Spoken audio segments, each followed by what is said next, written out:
নমস্কার, নিউজ 18 বাংলায় আপনাদের প্রত্যেককে স্বাগত। আমাদের একটু দেরি হলো এই অনুষ্ঠান শুরু করতে। সকাল থেকে মমতা বন্দ্যোপাধ্যায় সকাল প্রায় 9টা সাড়ে 9টায় বেরিয়েছেন, টানা প্রচার করছেন। একদিকে কৃষ্ণনগর, সেখান থেকে তেহট্ট, সেখান থেকে কলকাতা। আমাদের একটু দেরি হয়েছে, মাপ চেয়ে নিচ্ছি, ক্ষমা চেয়ে নিচ্ছি। 84-তে শুরু, সেই থেকে লাগাতার অনেক চড়াই উতরাই, আন্দোলন, লড়াই।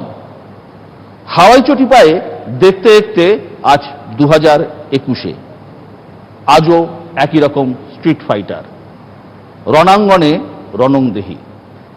এবারের ভোট যুদ্ধে একদিকে দলে দলে নেতা, আর একদিকে তিনি একাই চষে বেড়াচ্ছেন, ঝড় তুলছেন হুইল চেয়ারে বসেই। পায়ে চোট, কিন্তু চলছে ভোট, তাই তিনি ছুটছেন বাংলার এ প্রান্ত থেকে সে প্রান্তে। দিনভর প্রচার, সভা, র্যালি, লক্ষ্য একটাই, বাংলা যেন বাংলাতেই থাকে। চ্যালেঞ্জ ছুড়ে তিনি বলছেন, খেলা হবে, বিজেপি হারবে, তৃণমূল জিতবে, কারণ বাংলা নিজের মেয়েকেই চায়।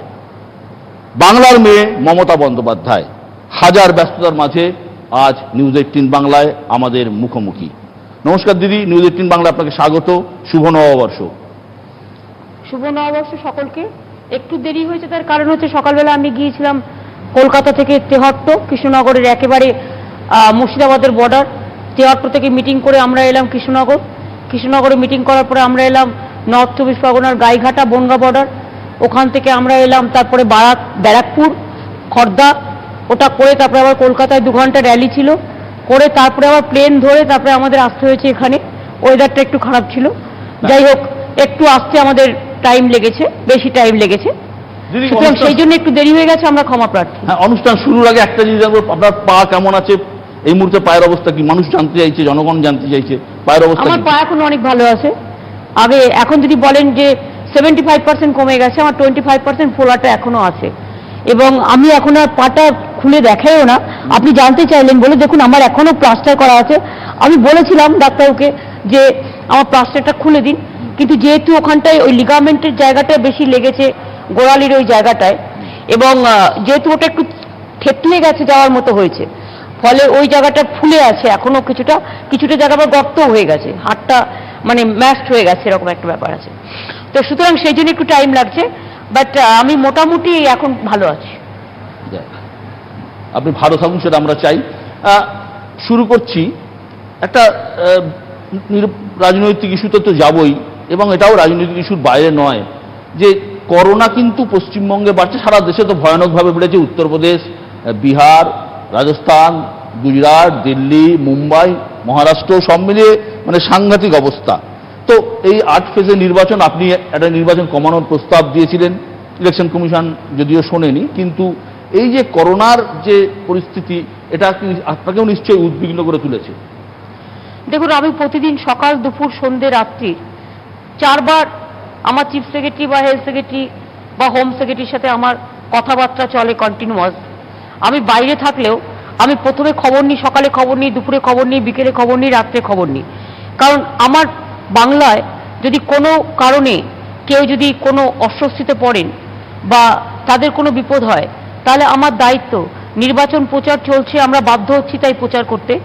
কারণ নির্বাচনী আমি সেজন্যই বলেছিলাম সবগুলোকে একসাথে করে দিতে। 8টা ফেজে নির্বাচন করার কোনো প্রয়োজন ছিল না। আর বাংলা অনেক রাজ্য থেকে অনেক ভালো পরিস্থিতিতে আছে। এটা বিজেপির পলিটিক্যাল উইল, এবং পলিটিক্যাল উইলটা আমাদের উপর চাপিয়ে দেওয়া হয়েছে। এখন কথা হচ্ছে, পলিটিক্যাল উইল চাপতে গিয়ে এখন আমি ইলেকশন করব না কোভিড করব, কোনটা করব? কিন্তু আমাকে দুটোই করতে হচ্ছে। কোভিডের ব্যাপারে আমি একটা কথা মানুষকে বলবো, আগেরবারও আমরা সামলেছি আপনাদের সকলের সহযোগিতা নিয়ে, এবারেও আমরা সামলাবো। ঝড় উঠলে ঝড় সামলাতে হবে, এত ভয় পাওয়ার কোনো কারণ নেই। তবে জেনে রাখবেন, যাদের কোমরবিডিটিস আছে, বা ধরুন হয়তো লাংসে কোনো প্রবলেম হলো, বা হঠাৎ করে অক্সিজেন কমে গেল, বা চেস্টে কোনো প্রবলেম হলো, আপনারা কাউন্সিলিংয়ের সাহায্য নিতে পারেন, হোমে আইসোলেশনেও থাকতে পারেন। যদি দেখেন সত্যি খুব প্রয়োজন, তখন আপনি হসপিটালে যান। শুধু হসপিটালে গিয়ে একটা এমার্জেন্সি সিট আটকে রাখার কোনো মানে হয় না। আবার অনেক জায়গায় আছে, যার পয়সা আছে, হয়তো প্রাইভেট নার্সিংহোমে ভর্তি হয়ে যাচ্ছে, কিন্তু সেই সিটটা হয়তো এমার্জেন্সি পেশেন্টের প্রয়োজন ছিল। তো আমি অলরেডি ইনস্ট্রাকশন দিয়েছি, আমাদের প্রায় 20% সিট আগের বারের থেকে এবারে আমরা বাড়াচ্ছি। দ্বিতীয়ত কাউন্সিলিং এর নাম্বারিংও আমরা বাড়াচ্ছি, এবং আগেরবার যেটা অডিও কাউন্সিলিং আমরা করতাম, কেউ ফোন করলে কেমন আছে, কি দরকার, কি ওষুধের দরকার, এটা 2-1 দিনের মধ্যে রেডি করে আপনাদের জানাবে। এবার আমরা ভিডিও কনফারেন্সিং টাইপেও করে দেবো, যাতে পাবলিক কারো প্রয়োজন হলে কাউন্সিলিং নিয়ে ব্যবস্থা নিতে পারেন, কি দরকার, ভর্তি হতে আদৌ প্রয়োজন আছে কিনা, বা কি ওষুধ খাবে। এখন এমন একটা অবস্থা চলছে, একদিকে ইলেকশনের প্রচার চলছে, আর একদিকে কোভিডে আমরা প্রত্যেকে হ্যাঁ, কোভিডে ইলেকশন কমিশন ক্যাম্পেইনের টাইম কমিয়েছে। একটা হচ্ছে সকাল 10টা থেকে সন্ধ্যে 7টা পর্যন্ত মাত্র ক্যাম্পেইনিং এর টাইম। তার মধ্যে আপনারা জানেন দুপুরটা পড়ে গেছে। দুপুরে জেনারেলি, এটা গরমকাল, দুপুরে জেনারেলি 12টা, 1টা, 2টো, 3টে ক্যাম্পেইনিং হয় না। ফলে ইলেকশন টাইমটা ক্যাম্পেইনিং এ হয়তো বড়জোর 5টা থেকে 7টা বা 4টা থেকে 7টা। তবে যারা আমরা হেলিকপ্টারে প্রচার করি, বিভিন্ন দূরে দূরে যাই, তাদের ক্ষেত্রে হয়তো আমরা গরমের সময়টা একটু ক্যাম্পেইনিং করতে বাধ্য হই। বাট আমি মনে করি যে ইলেকশন কমিশনের উচিত ছিল, আই মাস্ট সে, যে আমরা যে প্রপোজালটা দিয়েছিলাম লার্জার পার্টি হিসেবে, সেই প্রপোজালটা আমার দেওয়া উচিত ছিল না, কিন্তু আমি সব স্যাক্রিফাইস করেও মানুষের স্বার্থে আমরা প্রপোজালটা দিয়েছিলাম যে 3টে ইলেকশনকে ক্লাব করে একদিনে করে নেওয়া উচিত। 24 তারিখে বা 26 তারিখে করে নিতে পারতো। ফলে কি হতো, এই যে প্রেশারটা লোকের মধ্যে একটা চারিদিকে সারা ভারতবর্ষে যেভাবে এটা আতঙ্কে বেড়েছে, এখন আমরা তো একা লুকিয়ে থাকতে পারি না।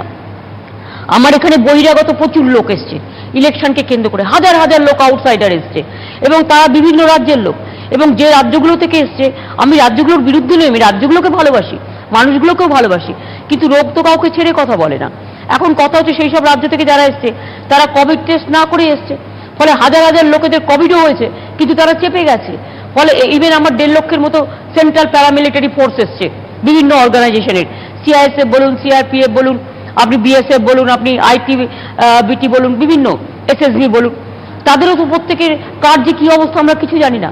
এই পরিস্থিতিতে একজনের কোভিড হওয়া মানে একটা ব্যাটালিয়ানে 100 জন যদি লোক থাকে, 100 জনের কোভিড হয়ে যাচ্ছে। ফলে তার পরিবারে যদি কেউ থাকে, তার সাথে সংযুক্ত হচ্ছে, লোকালের মধ্যে বেড়ে যাচ্ছে, তাকে যে খাবার দিচ্ছে, তাকে যে সেবা করছে, তাকে যে চাটা এগিয়ে দিচ্ছে, তাদেরও সবার হয়ে যাচ্ছে। ফলে একজনের হওয়া মানে সেটা এফেক্ট করছে প্রায় 1000 থেকে 5000 লোককে, ফলে সংখ্যাটা বাড়ছে। এবং এই ক্ষেত্রে আমি বলবো আতঙ্কিত হওয়ার কোনো কারণ নেই, ভয় পাওয়ার কোনো কারণ নেই। আমি সেজন্য একটা সিদ্ধান্ত নিয়েছি, যেটা হচ্ছে, আমি কলকাতা যেহেতু কনজেস্টেড, এবং আমাদের কলকাতায় প্রায় 1.5 কোটি 2 কোটি লোক রেগুলার যাতায়াত করে, তাছাড়াও কলকাতায় 1-1.5 কোটি লোক তো আছেই, সেজন্য আমি একটা সিদ্ধান্ত নিয়েছি যে আমি কলকাতাতে নিজে কোনো ক্যাম্পেইনিং এখন বড় করব না। আমার একটাই লাস্ট মিটিং, আমি 26 তারিখের last day of election campaigning, আমি একটাই মিটিং সিম্বলিক বিডন স্ট্রিটে করে দেবো। কলকাতা আপনি কোনো ক্যাম্পেইন করছেন? আমি কলকাতায় কোনো ক্যাম্পেইনিং করছি না, আমি করছি না, বাট দল নিশ্চয়ই করবে। ছোট ছোট মিটিং যেগুলো করার, স্ট্রিট কর্নার বা বড় মিটিং না করে ছোট ছোট মিটিং এর মধ্যে যাবে, ছোট ছোট মিটিং ক্যাম্পেইনিং এগুলো নিশ্চয়ই করবে। সব জায়গাতেই বলবো বড় বড় মিটিং না করে এটা করতে হবে। আমার মিটিংগুলোতে হয়তো লোকজন একটু আসবে, কিন্তু সেখানে আমি আগে যেমন একটা মিটিংয়ে 1 ঘন্টা বক্তৃতা দিতাম, এখন সেটা আমি কমিয়ে দেবো। এমনিতেই আমার দিন 6 দিন নষ্ট হয়ে গেছে, 6টা দিন কমে গেছে। সুতরাং এমনিতেই 24-25টা মিটিং, 4-6 24 মিনিমাম, আমার 24টা মিটিং নষ্ট হয়েছে। তা সত্ত্বেও যেটুকু আছে আমি চেষ্টা করব আধ ঘন্টার মধ্যে মিটিংটা কমপ্লিট করে দিতে, মানে আমি যাবার পর ছোট্ট করে দেবো, মানে আমার বক্তৃতাটা ছোট করে দেবো, যাতে বেশিক্ষণ লোককে ধৈর্য ধরে শুনতে করতে না হয়। তবে গরমের দিকে আমার মনে হয় যেটা, জেলাগুলোতে তো এখনো পর্যন্ত জেলাগুলো ভালো আছে, সুতরাং আমি জেলাগুলোর অ্যাডমিনিস্ট্রেশনকেও বলবো কোভিড চললেও ডিজাস্টারের সময় কিন্তু আমাদের প্রত্যেক অ্যাডমিনিস্ট্রেশনও যেন ঠিকমতো কাজ করে। ইতিমধ্যেই আমাদের চিফ সেক্রেটারি যেটা আমাকে জানিয়েছে যে 11 জন অফিসারকে বিভিন্ন জেলায় দায়িত্ব দেওয়া হয়েছে। আগেরবারেও আমরা যেমন করেছিলাম সেরকম করছি। আমরা অনেক প্রাইভেট হসপিটালকে নিয়েছি এবং অলরেডি আমরা অনেক প্রাইভেট নার্সিংহোমকে রিকোয়েস্ট করেছি যে তারা ফালতু পেশেন্ট, মানে ফালতু মানে কি বলছি, যার প্রয়োজন নেই সেটাতে বেড আটকে না রেখে, বেড অকুপাই করে না রেখে, যার প্রয়োজন তার জন্য যেন বেডটা। কোভিড মোকাবিলায় মমতা বন্দ্যোপাধ্যায়ের একটা বড় সিদ্ধান্ত, কলকাতায় তিনি কোনো ক্যাম্পেইন আপাতত করছেন না, এবং জেলাতে যে ক্যাম্পেইন তিনি করবেন তার সময়ের টাইমও সংক্ষিপ্ত করছেন। এটা একটা বড় খবর এই মুহূর্তে। আমি এক জিনিস, আর কলকাতায় যে র্যালিগুলো হবে ছোট ছোট র্যালি হবে, ছোট ছোট স্ট্রিট কর্নার হবে, যাতে এটা বেশি লোককে এফেক্ট করবে না। কোভিড মোকাবিলায় তার মানে রাজ্য সরকার, আপনার সরকার কোভিড ঝড়কে মোকাবিলায় তৈরি? আমরা তৈরি মানে কি, দেখুন সবকিছু তো আমার হাতে নেই। কোভিড মোকাবিলায় আপনি মহারাষ্ট্র থেকে শুরু করে সব রাজ্যে দেখছেন প্রতিদিন 30,000 40,000 গড়ে হচ্ছে, এবং সেখানে ওষুধ নেই। ভ্যাকসিন পাওয়া যাচ্ছে না। দেখুন, আমি ইলেকশনের দু মাস ইলেকশনের আগে 12ই ফেব্রুয়ারি প্রধানমন্ত্রীকে চিঠি লিখে বলেছিলাম যে আপনি আমাকে ভ্যাকসিনটা দিন। কেন বলেছিলাম? তার কারণ আমরা ভ্যাকসিনটা কিনতে পারছি না এই কারণে যে আমাদের হাত পা বেঁধে দেওয়া হয়েছে। রাজ্যগুলোকে বলা হয়েছে সেন্ট্রাল গভর্নমেন্টই ভ্যাকসিন দেবে, তোমাকে পারমিশন নিতে হবে, আমরা অ্যালাউ করব, তুমি স্টেট গভর্নমেন্ট ভ্যাকসিন কিনতে পারবে না। আমি যদি স্টেট গভর্নমেন্ট কিনতে পারতাম তাহলে কিন্তু আমি সকলের জন্য ভ্যাকসিন ইলেকশনের আগেই দিয়ে দিতাম, যেটা আমি নরেন্দ্র মোদীকে বলেছিলাম চিঠি লিখে যে আপনি ভ্যাকসিনটা আমায় জোগাড় করে দিন, আমি ফ্রিতে সবাইকে দেবো এবং টাকা আমি নিয়ে বসে আছি, আপনি আমাকে ভ্যাকসিনগুলো দিন। কিন্তু আজ পর্যন্ত কোনো রেসপন্স আমি পাইনি। দ্বিতীয়ত, আপনারা জানেন কোভিডের যে ওষুধ বা ইঞ্জেকশন সেটা বাজারে পাওয়া যাচ্ছে না। আমি চেষ্টা করলেও পাবো না যদি আমাকে সেন্ট্রাল গভর্নমেন্ট এটা সাপ্লাই না করে। সুতরাং আমি আজকে অলরেডি চিঠি লিখেছি যে আপনি ইমিডিয়েট আমাদের অক্সিজেন থেকে শুরু করে ভ্যাকসিন থেকে শুরু করে এটা আপনি সাপ্লাই করুন। তার কারণ হচ্ছে এই সাপ্লাই চ্যানেলটা কিন্তু সেন্ট্রাল গভর্নমেন্টের হাতে, আমাদের হাতে কম। সুতরাং আমরা এটা একটা রিকোয়েস্ট করেছি। 3 নম্বর, আমি মনে করি কোভিডের ব্যাপারে সেন্ট্রাল গভর্নমেন্টের একটা মারাত্মক নেগলিজেন্স হয়েছে। কারণ যে কোনো প্যান্ডামিক 2 ইয়ার্স কন্টিনিউ করে, ওদের আগে থেকে প্ল্যানিং করা উচিত ছিল, যখন গত 6 মাস কোনো কোভিড হয়নি সেভাবে। সুতরাং সেই সময়টাকে অবহেলা করা হয়েছে, সেই সময়টা কোনো প্ল্যানিং করা হয়নি, সেই সময়টা কোনো আউটপুট নেওয়া হয়নি, ইনপুট নেওয়া হয়নি। ফলে কি হয়েছে, যখন কোভিডটা বাড়তে শুরু করেছে ওষুধের জোগান নেই, ইঞ্জেকশন ভ্যাকসিনের জোগান নেই, অক্সিজেনের জোগান নেই, সেফ হাউস যেগুলো করা হয়েছিল সেগুলো সমস্ত ছেড়ে দেওয়া হয়েছে অনেক জায়গায়। ফলে কারো কাছে তো ইনফরমেশনটা ছিল না। ফলে হঠাৎ করে এই যে এত বাড়বাড়ন্ত, এই বাড়বাড়ন্তটা হতো না যদি কেন্দ্রীয় সরকার সঠিক সময়ে এই 6 মাস প্ল্যানিং করে আগামী 6 মাসের ব্যবস্থা নিত। কারণ যে কোনো প্যান্ডামিক 2 ইয়ার্স তো কন্টিনিউ করেই। এবং এক্ষেত্রে আর একটা ব্যাপার হচ্ছে যে আমাদের প্রধানমন্ত্রী ভালো সাজতে গিয়ে নিশ্চয়ই অন্য দেশকে আমার সাহায্য করা উচিত। যদি আমার আমার ঘরকে সামলে আমি যদি অন্যকে সাহায্য করতে পারি সেটা মহানুভবতার কাজ, সেটাকে আমি নিন্দে করছি না। কিন্তু 80টা দেশকে আমাদের ওষুধ দিয়ে দেওয়া হয়েছে, ওয়ারাজ আমাদের যখন প্রয়োজন আমাদের দেশে ওষুধ নেই, ইঞ্জেকশন নেই, অক্সিজেন নেই। এটা আমি মনে করি এটা দূরদর্শিতার অভাব, এটা অদূরদর্শিতা। এইগুলো যদি আগে থেকে ভাবা হতো তাহলে কিন্তু আজকে আমরা হঠাৎ করে এর মধ্যে পড়তাম না। তবুও আমি বলবো আতঙ্কিত হওয়ার কোনো কারণ নেই। আমরা ইতিমধ্যেই ঠিক করেছি 20,000 বেড আরও আমরা বাড়াচ্ছি এবং প্রত্যেকটা নার্সিংহোমকে বলা হয়েছে টু টেক কেয়ার, এবং সেফ হাউসও আমরা বাড়াচ্ছি। এবং আমরা বলবো যার কম আছে তারা বাড়িতেই আইসোলেশনে থাকুন এবং ভোটের সময় ভোটটা দিন। তার জন্য আপনাদের টাইম আছে নির্দিষ্ট 6টা থেকে, এবং সেখানে আপনি মাস্ক পরে, আপনি গ্লাভস নিয়ে, আপনাদের আলাদা লাইন হচ্ছে, প্রিকশন, কোভিডের সব প্রিকশন নিয়ে সেখানে আপনি ভোটটা দেবেন, কোনো অসুবিধে নেই। এবং সিনিয়র সিটিজেনও যারা আছে, যাদের 85-এর ওপর বয়স বা 80-র ওপরে, তাদের বাড়িতে বাড়িতে গিয়ে পোস্টাল ব্যালটও নেওয়া হচ্ছে। সুতরাং তারা আসলেও তাদের সেপারেট লাইন করা উচিত বলে আমি মনে করি। এবং সিনিয়র সিটিজেনদের বাড়িতে গিয়েও যেটা পোস্টাল ব্যালট নিচ্ছে সেটাও প্রত্যেকে অপশান দেওয়া উচিত, যাতে তাদের কোনো অসুবিধে না হয়। আর আমার সরকার সম্পূর্ণভাবে তৈরি আছে। কোনো কোনো কাগজ, বিশেষ করে সিপিএম পার্টি কাগজ, খুব ইচ্ছে করেই যেন মজা পাচ্ছে যে ইলেকশনের সামনে তৃণমূলের বদনাম করি। আরে ভাই, তৃণমূলের হাতে এখন নেই, এখন এটা ইলেকশন কমিশনের হাতে। কিন্তু কথা হচ্ছে তাতেও আমরা চেষ্টা করছি, সেন্ট্রাল গভর্নমেন্ট কোনো হেল্প করেনি। যেন লিখে যেন মনে হচ্ছে মানুষকে একটা প্যানিকই করে দেবো ওদের কাজ। এত প্যানিকই হওয়ার কোনো কারণ ঘটেনি। এমনিতেও দেখবেন মৃত্যুর যেটা ডেথ রেট আছে রেগুলার, অনেক ক্ষেত্রে মানুষ হার্ট অ্যাটাক করে, মানুষ লাংস অ্যাটাক করে, বা ব্রেন অ্যাটাক করে, বা নানা রকম স্ট্রোক হয়ে মানুষ মারা যায়। সুতরাং সেই মৃত্যুগুলোকে কোভিডে যখন ট্রান্সফার হয়ে যায়, তার কারণ কোমরবিডিটিস আছে বলেই এটা কোভিডে ট্রান্সফার হয়ে যায়, তখন সংখ্যাটা বেশি করে দেখানো হয়। আজকে যেমন আপনি একটা সিপিএম এর কাগজের সাথে সাথে বাংলার প্রতিদিন বলে একটা কাগজ আছে, আমার খুব খারাপ লেগেছে। তারা এমনভাবে হেডলাইন করেছে, এটা ডেডলাইন হওয়া উচিত নয়। কোভিডটাকে নিয়ে, মৃত্যু নিয়ে রাজনীতি করা আর বিজেপিকে সন্তুষ্ট করা, এটা কিন্তু কোনো রাজনীতির ব্যাপার নয়। আমি মনে করি এটা আমাদেরও দূরদর্শিতার পরিচয় দিতে হবে।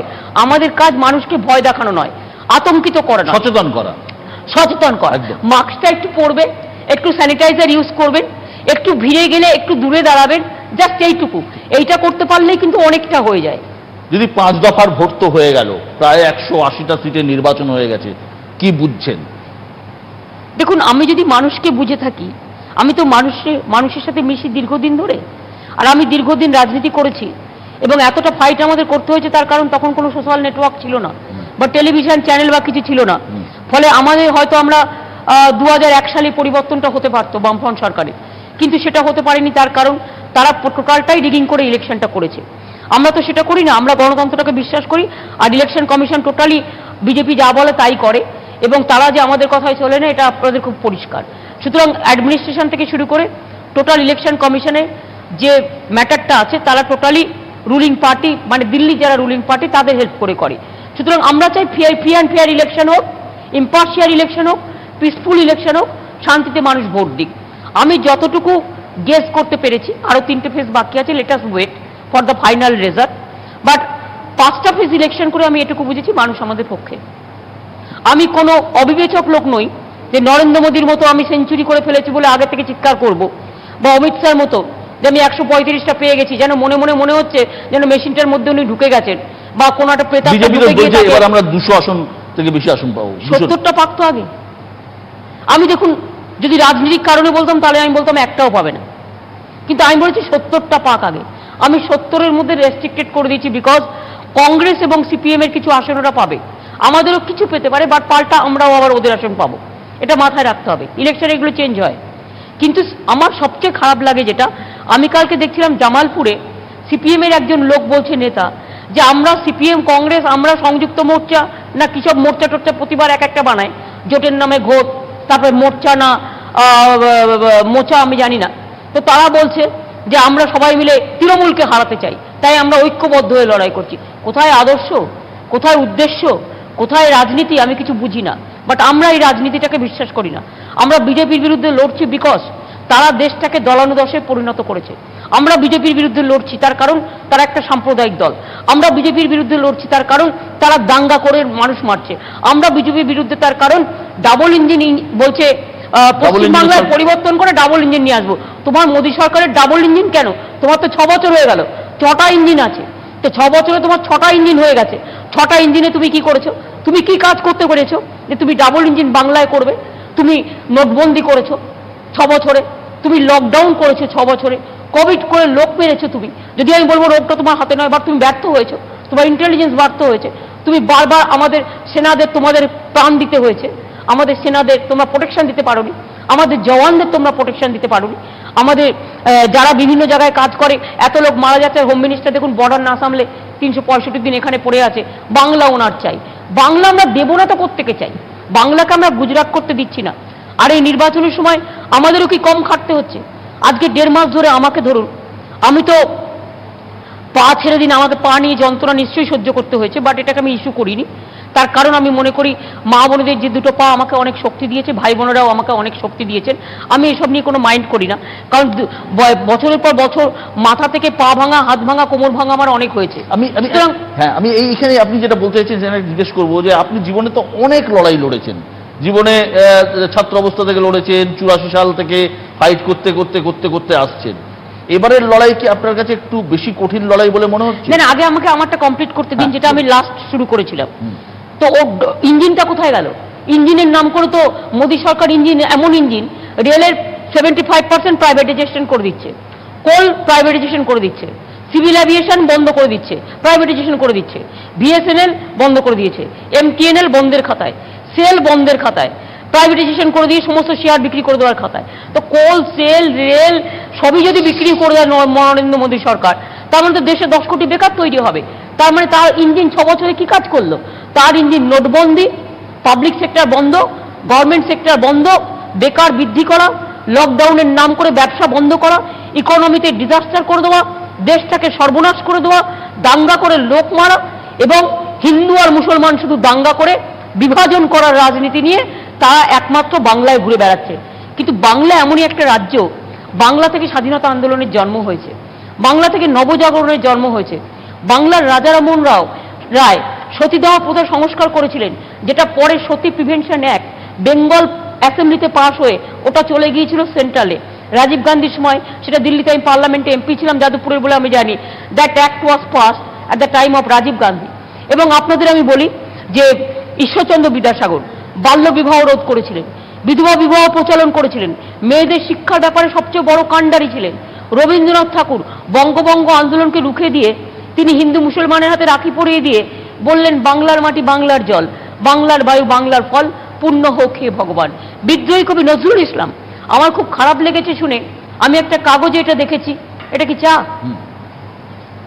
তো এটা কি গ্রিন টি না ইয়েলো টি? হ্যাঁ, গ্রিন টি। আচ্ছা ঠিক আছে, যাই হোক, থ্যাংক ইউ। গলাটা সারাদিন তো চাটাও খাওয়া হয়নি, অ্যাটলিস্ট থ্যাংক ইউ যে আপনি এটা গ্রিন টি দিয়েছেন। আমি অবশ্য গ্রিন টি টিনটি কম খাই, আমি দুধ দিয়েই চা খাই। তো কথা হচ্ছে যে সুতরাং নজরুল, যেমন আমি শুনেছি কালকে নজরুলের জন্মস্থানে প্রোগ্রাম করেছেন প্রধানমন্ত্রীজি, নজরুল ইসলামের ছবিটা নাকি স্টেজ থেকে সরিয়ে দেওয়া হয়েছে। এটা আমি একটা সংবাদ মাধ্যমে দেখলাম। এটা যদি সত্য হয় তাহলে এর থেকে দুঃখজনক ঘটনা হতে পারে না। কারণ নজরুল ইসলামের, আমি নিজে গান নিয়ে একটু আলোচনা করি, কত শ্যামাসঙ্গীত তিনি মানে লিখেছেন। দেখে আমার শ্যামা মায়ের কালো মায়ের পায়ের তলায় দেখে যারে মায়ের শ্যামা, মানে এই সমস্ত নাচন টাচন, কত শ্যামা সঙ্গীত রচনা করেছেন, 700-র উপর শ্যামা সঙ্গীত রচনা করেছেন। তারপরে ওনার সবচেয়ে বড় কথা, ফাঁসির মঞ্চে গেয়ে গেল যারা জীবনেরও জয়গান, সব কিন্তু আমাদের স্বাধীনতা আন্দোলনের গল্প, নবজাগরণের গল্প, বাংলার ইতিহাস। মনে রাখবেন, নজরুল ইসলামকে ওনারা অসম্মান করতে পারে, আমি তো করি না। আমি নজরুল ইসলামের নামে অন্ডাল এয়ারপোর্ট করে দিয়েছি, নজরুল ইসলামের নামে চুরুলিয়া বিশ্ববিদ্যালয় করে দিয়েছি। ইভেন বাংলাদেশের জাতীয় কবি উনি, কিন্তু জন্মেছিলেন বাংলায়, বাংলায় চুরুলিয়া গ্রামে। এবং নজরুল ইসলামের কবিতা আমাদের অনুপ্রেরণা জাগায়, দুর্গমগিরি কান্তার মরুদুস্তর পারাবার। দু একটা বলে দিই, নরেন্দ্র মোদীদের কানে কথাটা যা, ফাঁসির মঞ্চে গেয়ে গেল যারা জীবনের জয়গান, অথবা পুরাণ বেদ কোরআন পুরাণ বেদ বেদান্ত বাইবেল ত্রিপিটক গ্রন্থ সাহেব জেন্দা বেস্তা পড়ে যাওয়া যত সব, অথবা কান্ডারি বলো ডুবিছে মানুষ সন্তান মোর মার। এত বড় কথা কে বলতে পারে? তিনি মুসলিম হয়েও তিনি বলেছিলেন, হিন্দু না ওরা মুসলিম, ওই জিজ্ঞাসে কোনজন, কান্ডারি বলো ডুবিছে মানুষ সন্তান মোর মার। আজকে তিনি অচ্যুত হয়ে গেল, বাট এরা হচ্ছে বাংলা। বাংলা মানে স্বামী বিবেকানন্দ, আসল হিন্দু ধর্মের, মানবিক ধর্মের রামকৃষ্ণ পরমহংসদেব সর্বধর্ম সমন্বয়ের বার্তা দিয়েছিলেন। সারদা মা থেকে শুরু করে, মাদার থেকে শুরু করে সবাই আপনাদের মনে রাখতে হবে, বাংলা এমন একটা জায়গা, সভ্যতার জায়গা, পুণ্যভূমি, সংস্কৃতির পুণ্যভূমি, ভাষার তীর্থভূমি, ঐক্যতার তীর্থভূমি, সংহতির তীর্থভূমি। সেই বাংলাকে কখনো সাম্প্রদায়িকতার বিষে বিষাক্ত করা যাবে না, এটা আমার দৃঢ় বিশ্বাস। এটা বাংলার মানুষ আমার থেকে বেশি ভালো জানে। কিন্তু আপনারা প্রেস একটু বেশি ওদের হাইপ করছেন, ওদের যেটা পাওয়ার যোগ্য নয় আপনাদের বাধ্য করতে। I am sorry to say, এবং I will not apologize for this, because it's a matter of facts, যে সেন্ট্রাল সেক্টর থেকে শুরু করে ন্যাশনাল চ্যানেল থেকে শুরু করে একটা দুটো বাদ দিয়ে সবটাই নরেন্দ্র মোদীরা যা বলে দেয় আপনারা তাই বলেন। আপনারা একেবারে হিজ মাস্টার ভয়েস, আপনারা সত্য ঘটনা বলেন না। শুনুন, একটা পার্লামেন্ট ইলেকশনে কিছু সিট পেয়েছে, সেদিন থেকে গত 2 বছর ধরে আপনারা বিজেপির হয়ে হাইপ করে যাচ্ছেন, বাট ফিল্ডে গিয়ে দেখুন কোন জায়গায় এজেন্ট। আপনি আমাকে বলুন, আমাকে তো বলতে যখন আপনি আমাকে ডেকেছেন আমায় বলতেই হবে, তর্কের খাতিরে নয়, সত্যি কথা বলুন, কেন আইনটা চেঞ্জ হলো? খুব স্বাভাবিক কোয়েশ্চেন। আপনার যদি বুথে এত লোক থাকে, তাহলে সেশনের সময় যে আইনটা হয়েছিল, সম্ভবত আজ থেকে অনেকদিন ধরে আইনটা চলছে, আমাদের তাকে সেই বুথের নাগরিক হতে হবে, ঠিক আছে? হঠাৎ করে চেঞ্জ করে দিয়ে বললো বুথের নাগরিক ন, অ্যাসেম্বলি, পুরো অ্যাসেম্বলি যে কোনো জায়গা থেকে হলে হলো। কারণটা কি? তার কারণ বুথে তার লোক নেই। বুথে তার যদি লোক থাকতো তাহলে সে এই আইনটা ইলেকশন কমিশনকে দিয়ে করতো না, এবং এটা ভাইরাল হয়েছিল বিজেপির 2জন নেতার কথোপকথনে। কাজে আমরা সেখান থেকে জানতে পেরেছি, তারপরে আইনটা করেছে। সুতরাং বিজেপিকে যতটা আপনারা বাড়াচ্ছেন, যতটা লাফাচ্ছেন, যতটা ফোলাচ্ছেন, অত ফোলবার কিচ্ছু নেই। BJP is nothing at the grass. কিছু গুন্ডা আছে নো ডাউট, কিছু গদ্দার গেছে নো ডাউট, কিছু ওয়ের টাকা আছে, টাকার হোটস্পাইপ ছড়াচ্ছে নো ডাউট, কিন্তু আমি হিন্দু মুসলিম জীবাণু ছড়াচ্ছে কোভিডের বীজাণুর মতো। কিন্তু তা সত্ত্বেও আমি বলি বিজেপি ইজ নাথিং। তার মানে আপনি বলছেন যে 2019-এ যেটা হয়েছিল তার পুনরাবৃত্তি 2021-এ হচ্ছে না? 2019-এও আমরা কিন্তু মেজরিটি ছিলাম, প্লিজ ডোন্ট মিসআন্ডারস্ট্যান্ড। অত করার পরেও কিন্তু বিজেপি কিন্তু মেজরিটি পায়নি, আপনারা এত হাইপ করা সত্ত্বেও মেজরিটি কিন্তু আমাদেরই ছিল। এবং তখন যদি লোকসভা ইলেকশনে 156টা সিট সেদিন মেজরিটি আমাদের থাকে, আজকে অবভিয়াসলি বিজেপি তার 30-40টা সিট অটোমেটিক্যালি কম পাবে। সুতরাং 180 তো আপনার এমনিতেই হয়ে যাচ্ছে। আপনি যদি সংখ্যাটা গোনেন 156 থেকে আপনি 30টা অ্যাড করুন তো কত হয়? 186 হয়। আর 180 যদি পার হয় না, সংখ্যাটা কোথা দিয়ে দাঁড়াবে আপনিও বলতে পারবেন না, আমিও বলতে পারবো না। সেটা মিরাকেল হবে, বাংলার মানুষ দেবে, এটা ম্যাজিক নাম্বার পাবেন। আমি যখন বলছি এটা আমার গায়ে কাটা দিচ্ছে, তার কারণ আমি যেটা বলছি আমি আমার অন্তর থেকে বলছি। এটা বাংলার মানুষের সভ্যতার বিকাশ, সংস্কৃতিকে রক্ষা করার ইলেকশন, সম্মানকে রক্ষা করার ইলেকশন, মা বোনদের ইজ্জত রক্ষা করার ইলেকশন, নিউ প্রজন্মকে ঘুরে দাঁড়ানোর ইলেকশন। তার কারণ বাংলাকে আমরা বহিরাগত গুন্ডাদের হাতে বিক্রি করতে দেব না। এই আপনি বলছেন বহিরাগত বহিরাগত বহিরাগত, একা টানা বলে যাচ্ছেন।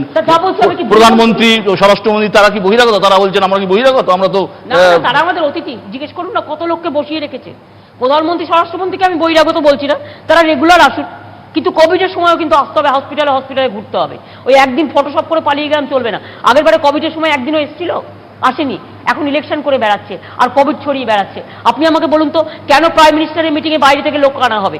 কেন প্রাইম মিনিস্টারের মিটিংয়ে এমনকি ডেকোরেশনটা করবার জন্য, স্টেজ বাঁধবার জন্য বাইরের রাজ্য থেকে লোক আনা হবে? আমার এখানে যদি লোকেরা চান্স পেত, তার কিছু ইনকাম হতো। আমার কনস্ট্রাকশন, আমার কন্ট্রাক্টর, আমার ওয়ার্কাররা, তারা যদি কিছু কনস্ট্রাকশন ওয়ার্কাররা চান্স পেত, তারা কিছু ডেকোরেটররা, তারা কিছু লাভ করতে পারতো, তাদের কিছু চাকরি জেনারেট হতে পারতো। সেটা নয়, উপরন্তু তাদের কোভিড টেস্ট না করে নিয়ে আসা হচ্ছে। 1.5 লক্ষ ফোর্স, মনে রাখবেন, এবং লক্ষাধিক বাইরের লোক বিজেপি নিয়ে এসছে। সব হোটেল বুক, কত হিসেব করুন। বাংলায় যদি সব হোটেল বুক করে রাখে, জেলা hotel, local hotel, guest house, all Calcutta hotels, all important hotels, all unimportant hotels, all ভাড়া বাড়ি, গেস্ট হাউস থেকে শুরু করে বিয়ে বাড়ি থেকে সব বুক করেছে। কত হয় সংখ্যাটা? 1 লক্ষের বেশি তো কম না। এই এত কথা বলছেন আপনি বাংলা দখলের জন্য। দেখুন, হোম মিনিস্টার, আমি আগেও বলেছি বহিরাগত গুন্ডা, আমি এখনো বলছি তারা কোভিড ছড়াবে, বিষ ছড়াবে, চলে যাবে। বাংলা কেন সাফার করবে বলতে পারেন? You may like me, you may not like me, but tell me why Bengal will suffer for them. আজকে উত্তরপ্রদেশে কি হচ্ছে? 30,000 ছাড়িয়ে গেছে কোভিড।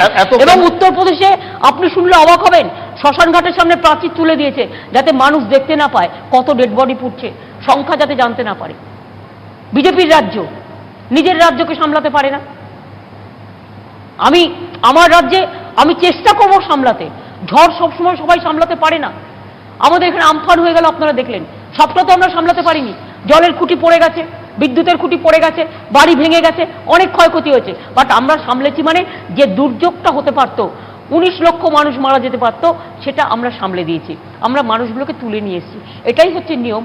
আপনাকে প্ল্যানিং করতে হবে, যত বড় ডিজাস্টার তত বড় যাতে না হতে পারে সেটাকে সামলাতে হবে। সেই সামলানোর জন্য আমরা যুদ্ধকালীন পরিস্থিতিতে নির্বাচন বলে কোনো কাজে অবহেলা নেই। নির্বাচন বলে আমরা আরও বেশি প্রিকশন নিয়েছি এবং আমি অফিসারদের স্টেট বলেছি যে শুনুন, আপনার যা যা প্রয়োজন আপনি কাজ করুন, ডিজাস্টারের সময় কোনো কম্প্রোমাইজ নয়, not to compromise with anything. এবং কয়েকটা বাড়ি আমাদের সেফ হাউস ছিল, সেগুলো ইলেকশন কমিশন নিয়ে নিয়েছে ফর ইলেকশন। ওই বাড়িগুলোর বদলে অল্টারনেটিভ কি হবে সেটা নিয়েও আমরা আজকে মিটিং করি। একদিকে এই যে আপনি বলছেন, একদিকে বিজেপির এত নেতা, এত মুখ্যমন্ত্রী আসছে, খান খান গলা বসে গেছে, 1.5 মাস হয়ে গেছে। খান একটু খান, আমিও একটু খাই না, গলাটা ভেজাই। আমি প্রশ্নটা করে নিই, তারপর উত্তর দেবেন। আপনি প্রশ্ন করুন, আমি চা খাই। এই যে বিজেপির একদিকে এত নেতা, এত মন্ত্রী, প্রধানমন্ত্রী, স্বরাষ্ট্রমন্ত্রী, বিভিন্ন রাজ্যের মুখ্যমন্ত্রী সবাই আসছেন। আপনি এই মুহূর্তে ভারতবর্ষের একমাত্র মহিলা মুখ্যমন্ত্রী যদ্দূর মনে হয়। তো সবাই আসছেন তৃণমূল কংগ্রেসকে এখান থেকে সরানোর জন্য। একদিকে এত লোক, অন্যদিকে একা আপনি লড়ছেন। লড়াইটা কি, এবারের লড়াইটা কি অনেক বেশি চ্যালেঞ্জিং আপনার কাছে? আমি আবার বলি, আমি একা, বাট আমার সাথে 99 জন প্লাস লোক আছে। সুতরাং আমি একা নই, আমি 100।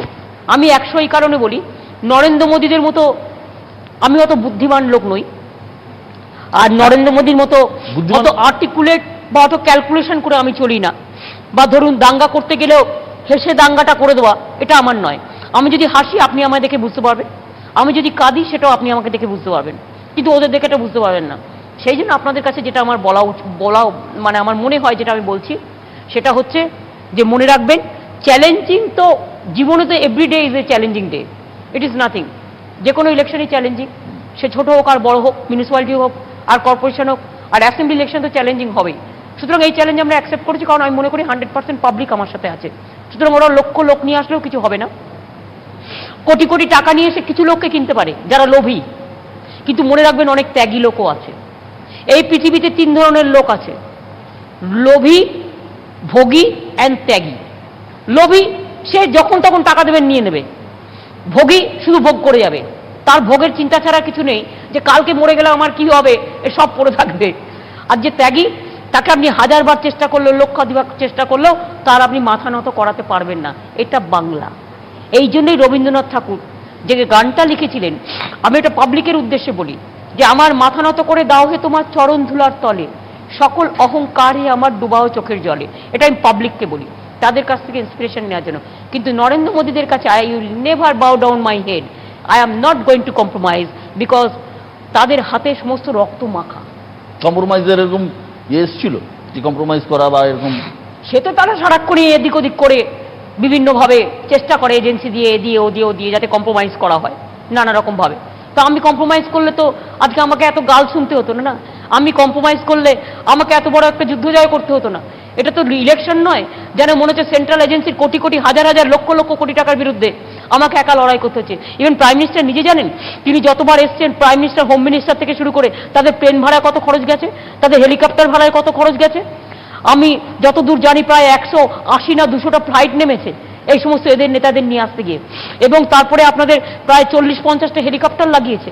আমাদের তো 4টে হেলিকপ্টার, আর আমাদের একটা ফ্লাইট আমরা কদিনের জন্য নিয়েছি, জাস্ট নর্থ বেঙ্গল আর এটা করবার জন্য, শুট করার জন্য। আমাদের আর কিছু নেই। আমাদের প্যান্ডেলগুলোও দেখতে পাচ্ছেন ছেঁড়া ছেঁড়া প্যান্ডেল, আর ওদের প্যান্ডেলগুলো দেখুন, একটা প্যান্ডেলেই মনে হয় কয়েক কোটি টাকা খরচা করছে। এই টাকাটা দেশের স্বার্থে খরচ করতে পারতো, কোভিডের ভ্যাকসিন দেওয়ার ক্ষেত্রে কাজে লাগাতে পারতো। এবং এখন যে অক্সিজেন পাওয়া যাচ্ছে না, কোভিড ভ্যাকসিনে যে প্রাইম মিনিস্টার নিজের প্রাইম মিনিস্টার রিলিফ ফান্ডে, PM relief fund, PM care fund, সেগুলো কোথায় গেল? পিএম কেয়ার একটা টাকা দেয়নি, কিচ্ছু করেনি। নন্দীগ্রাম নিয়ে আপনি কনফিডেন্ট? দাঁড়ানোর সিদ্ধান্ত কি? নন্দীগ্রাম একটা সংগ্রামের জায়গা। নন্দীগ্রামটাকে, সিঙ্গুরটাকে ওইভাবে ট্রিট করুন, বেচাও জিতবে, আমিও জিতবো, ডোন্ট ওয়ারি। দাঁড়ানোর সিদ্ধান্ত হঠাৎ করে আচমকাই নিলেন? এরকম একটা সত্যি আমি কলকাতা শহর থেকে চলে গিয়ে এটা আমার মাথায় ছিল না, আমি নিয়েছিলাম আচমকাই। কারণ সেদিন নন্দীগ্রাম দেখে আমার মনে হয়েছিল আমি ওদের কিছু দিই, সেই জন্যেই। আমি জানতাম ওরা গুন্ডামি করবে, ওরা বুথ দখল করবে, ওরা রিগিং করবে, ছাপ্পা মারবে, কারণ গুন্ডাগুলো ওদের সাথে। এবং পুরো অ্যাডমিনিস্ট্রেশন ওরা চেঞ্জ করে দিয়েছিল, ডিএম থেকে শুরু করে, এসপি থেকে শুরু করে, এভরিবডি চেঞ্জ, ইলেকশন কমিশন, যাতে আমার পুরো বিরুদ্ধে হয়। তা সত্ত্বেও মনে রাখবেন, একটা বুথে আমি 3 ঘন্টা বসেছিলাম বুথের বাইরে। কারণটা হচ্ছে ওদের 70টা বুথ রিগ করার প্ল্যান ছিল, সেটা আমি আটকে দিয়েছিলাম। 10টা বুথ রিগ ওরা করেছে, তাতে 10-15 হাজার ভোট, 20 হাজার ভোট লুটবে, বাট তাতে আমাকে হারানো যাবে না। এই এক সময়ের যারা আপনার সেনাপতি ছিল, তারা আজকে সেনাপতি ছিল না। সেনাপতি বলতে আপনি কি ভাবেন? They never lead my party. There are some leader in the party, there are some ladder in the party also, যারা শুধুমাত্র করে খাওয়ার জন্য ওপরে ওঠে, মই দিয়ে ওঠে বা মই দিয়ে নেমে যায়। এরা ল্যাডার, নট লিডার। লিডাররা কখনো বিট্রে করে না, ল্যাডাররা বিট্রে করে, এটা মনে রাখবেন। ওই যে বললাম, লোভী, ভোগী অ্যান্ড ত্যাগী। তো এরা এরা এরা এরা একটা সময় আপনার ভোট করেছে নানা রকম, তখন প্রয়োজন ছিল, করেছে। আমি কি করে বুঝবো আপনার ভেতরটা কি আছে? আপনি আমাকে আজকে একটা কোয়েশ্চেন করছেন, কালকে আপনি বিশ্ব মজুমদার কি হবেন আমি কি করে জানবো? আপনাকে আবার কে টাকা দিয়ে কিনে নেবে আমি কি করে জানবো? শুধু আমার পক্ষে আপনার ভেতর জানা সম্ভব নয়, তাহলে আপনার হৃদয়টা আমাকে স্ক্যান করতে হয়। বিজেপি অবশ্য সেটাও করছে, আধার কার্ড ঢুকিয়ে দিয়ে, আর প্যান কার্ড থেকে শুরু করে আধার নাম্বার ঢুকিয়ে দিয়ে ব্রেনটাও স্ক্যান করে নিচ্ছে। আপনি কি ভাবছেন? আমি এটা করতে পারবো না, কারণ এই মেশিনারিটা আমার কাছে নেই। সুতরাং কোথাও কোথাও 2-1জন বিট্রে করে, নিয়মিতই। আপনার সংবাদ মাধ্যম ছেড়ে চলে গেছে অনেকেই, তাহলে আপনি সেটাকে কি বলবেন? আপনার ওখানে যারা কাজ করতে সবাই কি আছে? আর ঢুকেছে আবার কয়েকজন পচা গদ্দার, তারা কি সবাই আপনার কথা শুনে চলে? চলে না। You can't control 100% to your organisation, so don't ask me that I have to control 100%। যারা বাজে তারা চলে গেছে, আমি খুশি হয়েছি, আমার তো তার জন্য কিছু কাজ আটকায়নি। আপনি দেখবেন সেই জেলাগুলোতে আমি ভালো রেজাল্ট করবো আরো। এইটাই আমি আসতে চাইছিলাম যে দুটো ময়ের কথা বলা হচ্ছে, যে এই দুটো ম এবার পশ্চিমবঙ্গের ভোটে একটা বড় ফ্যাক্টর। একটা হচ্ছে হচ্ছে মেদিনীপুর, এই 2 মেদিনীপুরে যে রেজাল্ট হবে সেটা ভোটের একটা বড় ফ্যাক্টর। আর আরেকটা হচ্ছে মহিলা প্লাস মালদা মুর্শিদাবাদ কেন ছেড়ে দিচ্ছেন? সব সিট আমরা পাবো মালদা মুর্শিদাবাদ। এবার মালদা আমায় বলেছে ফজলে আম দেবেই, আর মুর্শিদাবাদেও মনে রাখবেন ল্যাংড়া আম দারুণ হয়, ফজলেও দারুণ হয়। মালদার মুর্শিদাবাদ পুরো ঢেলে দেবে এবারে অন্যান্য জেলার সাথে সাথে। মাথায় রাখবেন 2011-2016 নির্বাচনে আমি আবার বলি, উত্তর দিনাজপুর, দক্ষিণ দিনাজপুর, নর্থ বেঙ্গল আপনাকে ভালো দেবে, দক্ষিণবঙ্গ ভালো দেবে, এত আন্ডার এস্টিমেট করার কোনো কাজ নেই। আর আসানসোলও মনে রাখবেন আপনি পুরো পাবেন, বর্ধমান ওয়েস্ট, বর্ধমান ইস্ট, যেগুলোতে ইলেকশন হবে, যেগুলো বাকি আছে, 3টে ফেজ দিয়ে আমাদের ফুল পাবো আমরা। উত্তরবঙ্গ নিয়ে আপনি এতটা কনফিডেন্ট কি করে বলছেন? উত্তরবঙ্গ কেন কনফিডেন্ট হব না? যে লোকগুলো 2 বছর আগে ইলেকশনে জিতেছিল 15 লক্ষ টাকা দেবে বলে বলেছিল, চা বাগান খুলে দেবে বলেছিল, অনেক কমিটমেন্ট করেছিল, একটা কাজ আজ পর্যন্ত করতে পারিনি। নারায়ণী সেনা দেবে বলেছিল, আমি তো করে দিয়েছি। ওরা কমিট করেছে আর আমি করেছি, কিন্তু ওরা আজ পর্যন্ত কিছু করতে পারেনি। আমি রাজবংশীদের জন্য আমি ভাষা একাডেমি করে দিয়েছি, আমি রাজবংশী একাডেমি করে দিয়েছি, আমি পঞ্চানন বর্মার জন্মদিনে ছুটি দিয়েছি, আমি মতুয়ার হরিচাঁদ ঠাকুর, জয়চাঁদ গুরুচাঁদ ঠাকুরের জন্মদিনে আমি ছুটি দিয়েছি, আমি ওদিকে রঘুনাথ মুর্মুর জন্মদিনে আমি ছুটি দিয়েছি। যে এই কাজগুলো যে সমস্ত সমাজকে নিয়ে টোটালটা করা হচ্ছে, লোকনাথ ঠাকুরের চাকলাধাম করে দিয়েছি, কচুয়া করে দিচ্ছি, চাকলাধাম করে দিচ্ছি, অনুকূল ঠাকুরকে হেল্প করছি, রাম ঠাকুরকে হেল্প করছি, ওদিকে আপনার ওমকারনাথ আশ্রমকে তারা বলেছিল বিশ্ববিদ্যালয় করবে, সেটাও করে দিচ্ছি, দক্ষিণেশ্বরে স্কাই ওয়াক করে দিচ্ছি, তারাপীঠে আপনি গিয়ে দেখে আসুন কি ছিল কি হয়ে গেছে, দীঘা গিয়ে দেখে আসুন কি হয়েছে কি হয়ে গেছে, আপনি কঙ্কালী তলায় যান দেখে আসুন, তারকেশ্বরে যান, ভোলে বাবা পারলা, যেখানে যাবেন সেখানে উন্নয়ন আর উন্নয়ন। আর একটা ময়ের কথা আমার মনে পড়লো, সত্যি আমি ভুলেই গিয়েছিলাম, এই মটাও কিন্তু এবারে ওটা একটা বড় ফ্যাক্টর, যেটা আপনাকে 2019-এ কিন্তু ফিরিয়ে দিয়েছিল, সেটা মতুয়া। ওরা সবাই আমাদের ভোট দেবে। আমরা তো মতুয়াদের এই প্রথম গোসাই থেকে আমরা প্রার্থী করলাম। তার কারণ হচ্ছে মতুয়া মানে এটা নয় যে পরিবারের শুধু আমি খাবো, আমার বাবা খাবে, আমার ছেলে খাবে, আমার মেয়ে খাবে। পরিবারের একজন আসতেই পারে, কিন্তু পরিবারের একজন আসা মানে এটা নয় যে টোটালটাই আমি শুধু একা করে খাবো আর কাউকে সমাজে পুজবো না। কিন্তু তারাই আমাকে মতুয়াদের আমাদের সম্মান দিয়েছে। মতুয়াদের মধ্যে দলপতি আছে, ওদের মধ্যে সভাপতি আছে, ওদের মধ্যে গোসাই আছে, ওদের মধ্যে মতুয়ার অনেক সমর্থক আছে। তাদের তো কই বিজেপি টিকিট দেয়নি বা অন্য কেউ দেয়নি, কিন্তু আমি দিয়েছি গোসাইদের টিকিট। তার কারণ ওই নরোত্তম বিশ্বাসী মনে রাখবেন আগামী দিন, ওই আলো সরকার বনগার এরাই কিন্তু মনে রাখবেন আগামী দিন পুরো মতুয়া ভোটটাকে মতুয়াদের জন্য কাজ করবে। আমি মতুয়া ডেভেলপমেন্ট বোর্ড করে দিয়েছি, 10 কোটি টাকা দিয়েছি গরিবদের বাড়ি করার জন্য, মতুয়া যারা সমর্থক। আমি মতুয়াদের যা যা করবার ইউনিভার্সিটি করে দিয়েছি হরিচাঁদ ঠাকুর গুরুচাঁদ ঠাকুরের নামে, বিশ্ববিদ্যালয় করে দিয়েছি, আবার কৃষ্ণনগরে একটা ক্যাম্পাস তৈরি করে দিচ্ছি, কলেজ করে দিয়েছি অলরেডি, ওই স্টেশনটাও আমার করা, গাইঘাটা থেকে ঠাকুরনগর রাস্তাটাও আমার করা মনে রাখবেন, প্লাস ওই ঠাকুর বাড়ির টোটাল উন্নয়নটা আমরা করে দিচ্ছি। বাকিটা কোথায় আছে? সুতরাং এটা নয় যে আমরা করিনি। বঙ্গরত্ন দিয়েছিলাম মতুয়া মাকে, বড় মাকে, আর বড় মা যতদিন বেঁচে ছিলেন গত 20 বছর ধরে আমি ট্রিটমেন্ট করেছিলাম, কেউ জানতোই না বড় মার ব্যাপারটা। আমি যেতে যেতে যেতে যেতে ওখানে 50 বার গেছি, যেতে যেতে যেতে যেতে এই সমাজটাকে এগিয়ে নিয়ে এসেছি। যেমন রাজবংশী, মনে রাখবেন পঞ্চানন ঠাকুরকে সবাইকে ঠাকুরের মতো শ্রদ্ধা করে, কিন্তু আজ পর্যন্ত কেউ কিছু করেনি। আমি ইউনিভার্সিটি করে দিয়েছি, দ্বিতীয় ক্যাম্পাস করে দিয়েছি, আমরা একাডেমি করে দিয়েছি, আমরা রাজবংশী ভাষাকে স্বীকৃতি দিয়েছি, কামতাপুরীকে দিয়েছি, সাদ্রি ভাষাকে দিয়েছি। আপনাদের মনে রাখতে হবে এই ম্যাটারগুলো খুব ম্যাটার করে, এগুলো আমরা সব করে দিয়েছি। দিদি এই যেটা বলছিলেন যে আপনি খুব কনফিডেন্ট আসানসোল দুর্গাপুর নিয়ে, এখানে 9টা সিট আছে পশ্চিম বর্ধমানে। লাস্ট পার্লামেন্ট ইলেকশন আমি যতদূর মনে পড়ি 9টাতেই তৃণমূল কংগ্রেস কিন্তু পিছিয়ে ছিল। এটা মালদার কথা আপনি বলছেন, যেটা বলছেন মালদায় আমি আনএক্সপেক্টেড রেজাল্ট করবো 2011 বা 2016 সালে, মুর্শিদাবাদেও করবেন। মুর্শিদাবাদ অবশ্য আপনাকে 2019 সালে ভালো সিটি দিয়েছিল, ভালো রকমই করেছিল, কিন্তু মালদাতে 2011 মুর্শিদাবাদ যখন দেয় তখন 30 বছরের জন্য দেয়। মুর্শিদাবাদের একটা হিস্ট্রি আছে, দেখবেন এতদিন করে শুধু সিপিএম আর কংগ্রেসকে দিয়েছে, আমরা পাইনি কখনো। আমরা এই প্রথম 2টো লোকসভা সিট পেয়েছি, এবং অ্যাসেম্বলি ইলেকশনে মুর্শিদাবাদ আমাকে রাজা সিট দেবে। 3টে লোকসভার মধ্যে 2টো পেয়েছেন। সুতরাং এই 3টে লোকসভা সব সিটি প্রায় 1-2টো বাদ দিয়ে ম্যাক্সিমামটা আমরা পাবো। তবে আমাদের ব্যাড লাক যে আমাদের 2জন প্রার্থী মারা গেছেন, একজন আরএসপির প্রার্থী আর একজন কংগ্রেসের প্রার্থী। প্রার্থীর মৃত্যুতে 2টো সিট ইলেকশন বন্ধ হয়েছে, এখন 292টা কেন্দ্রে হচ্ছে। এই 2টো সিট কিন্তু আমাদের উইনিং সিট, এটা আমাদের উইনিং। ইলেকশনটা হলে ভালো হতো, আমরাই জিততাম। আসানসোল নিয়ে খুব কনফিডেন্ট এই কারণ অরূপরা তো একটাই স্লোগান দিয়েছে টালিগঞ্জের লোকেরা, আমি শুনেছি সেদিনকে গিয়ে টালিগঞ্জের মিটিংয়ে, যে হাই হাই একই করলি, আসানসোল থেকে পালিয়ে এলি। আসানসোলে যদি এতই ভালোবাসা, তাহলে কেন ছেড়ে দিলে আশা ভাই? বাবুল সুপ্রিয় তা কি এমপি হিসেবে তো দুর্গ দখল করে রেখে দিয়েছে না। 2টো সিট পেয়েছে, একটা বর্ধমান পূর্ব থেকে, একটা আসানসোল থেকে, পশ্চিম থেকে। 3টে সিটের মধ্যে 2টো পেয়েও যদি তারা মানুষের কথা মতো একটাও কাজ করতে না পারে, কি করেছে আজ পর্যন্ত? কি করেছে আসানসোলে বলুন? ইউনিভার্সিটি আমরা করে দিয়েছি। আমি জানতাম না যে আপনি আসানসোল নিয়ে কোশ্চেন করবেন, বাট আমি রেগুলার কাজ করি বলে জানি। আমি স্টেডিয়াম করে দিয়েছি, আমি ইউনিভার্সিটি করে দিয়েছি, আমি এয়ারপোর্ট করে দিয়েছি, আমি মাল্টি সুপার হসপিটাল করে দিয়েছি, আমি মাদার অ্যান্ড চাইল্ড হাব করে দিয়েছি।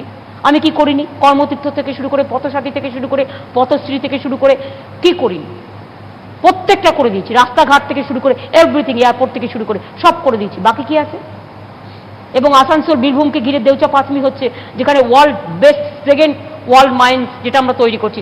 আগামী 100 বছর বাংলায় বিদ্যুতের অভাব হবে না। আপনারা বারবার আপনারা কেন সমস্ত বিজেপি বিরোধী দল বিজেপির বিরুদ্ধে ধর্মীয় মেরুকরণের অভিযোগ করে? এইবার ভোটে 2021-এর ভোটে 2019 না 2021 2021-এর ভোটে কি মেরুকরণ হচ্ছে বলে আপনার মনে হচ্ছে? আমার মনে হয় না বাংলার মানুষ বিজেপির কথায় সায় দেবে।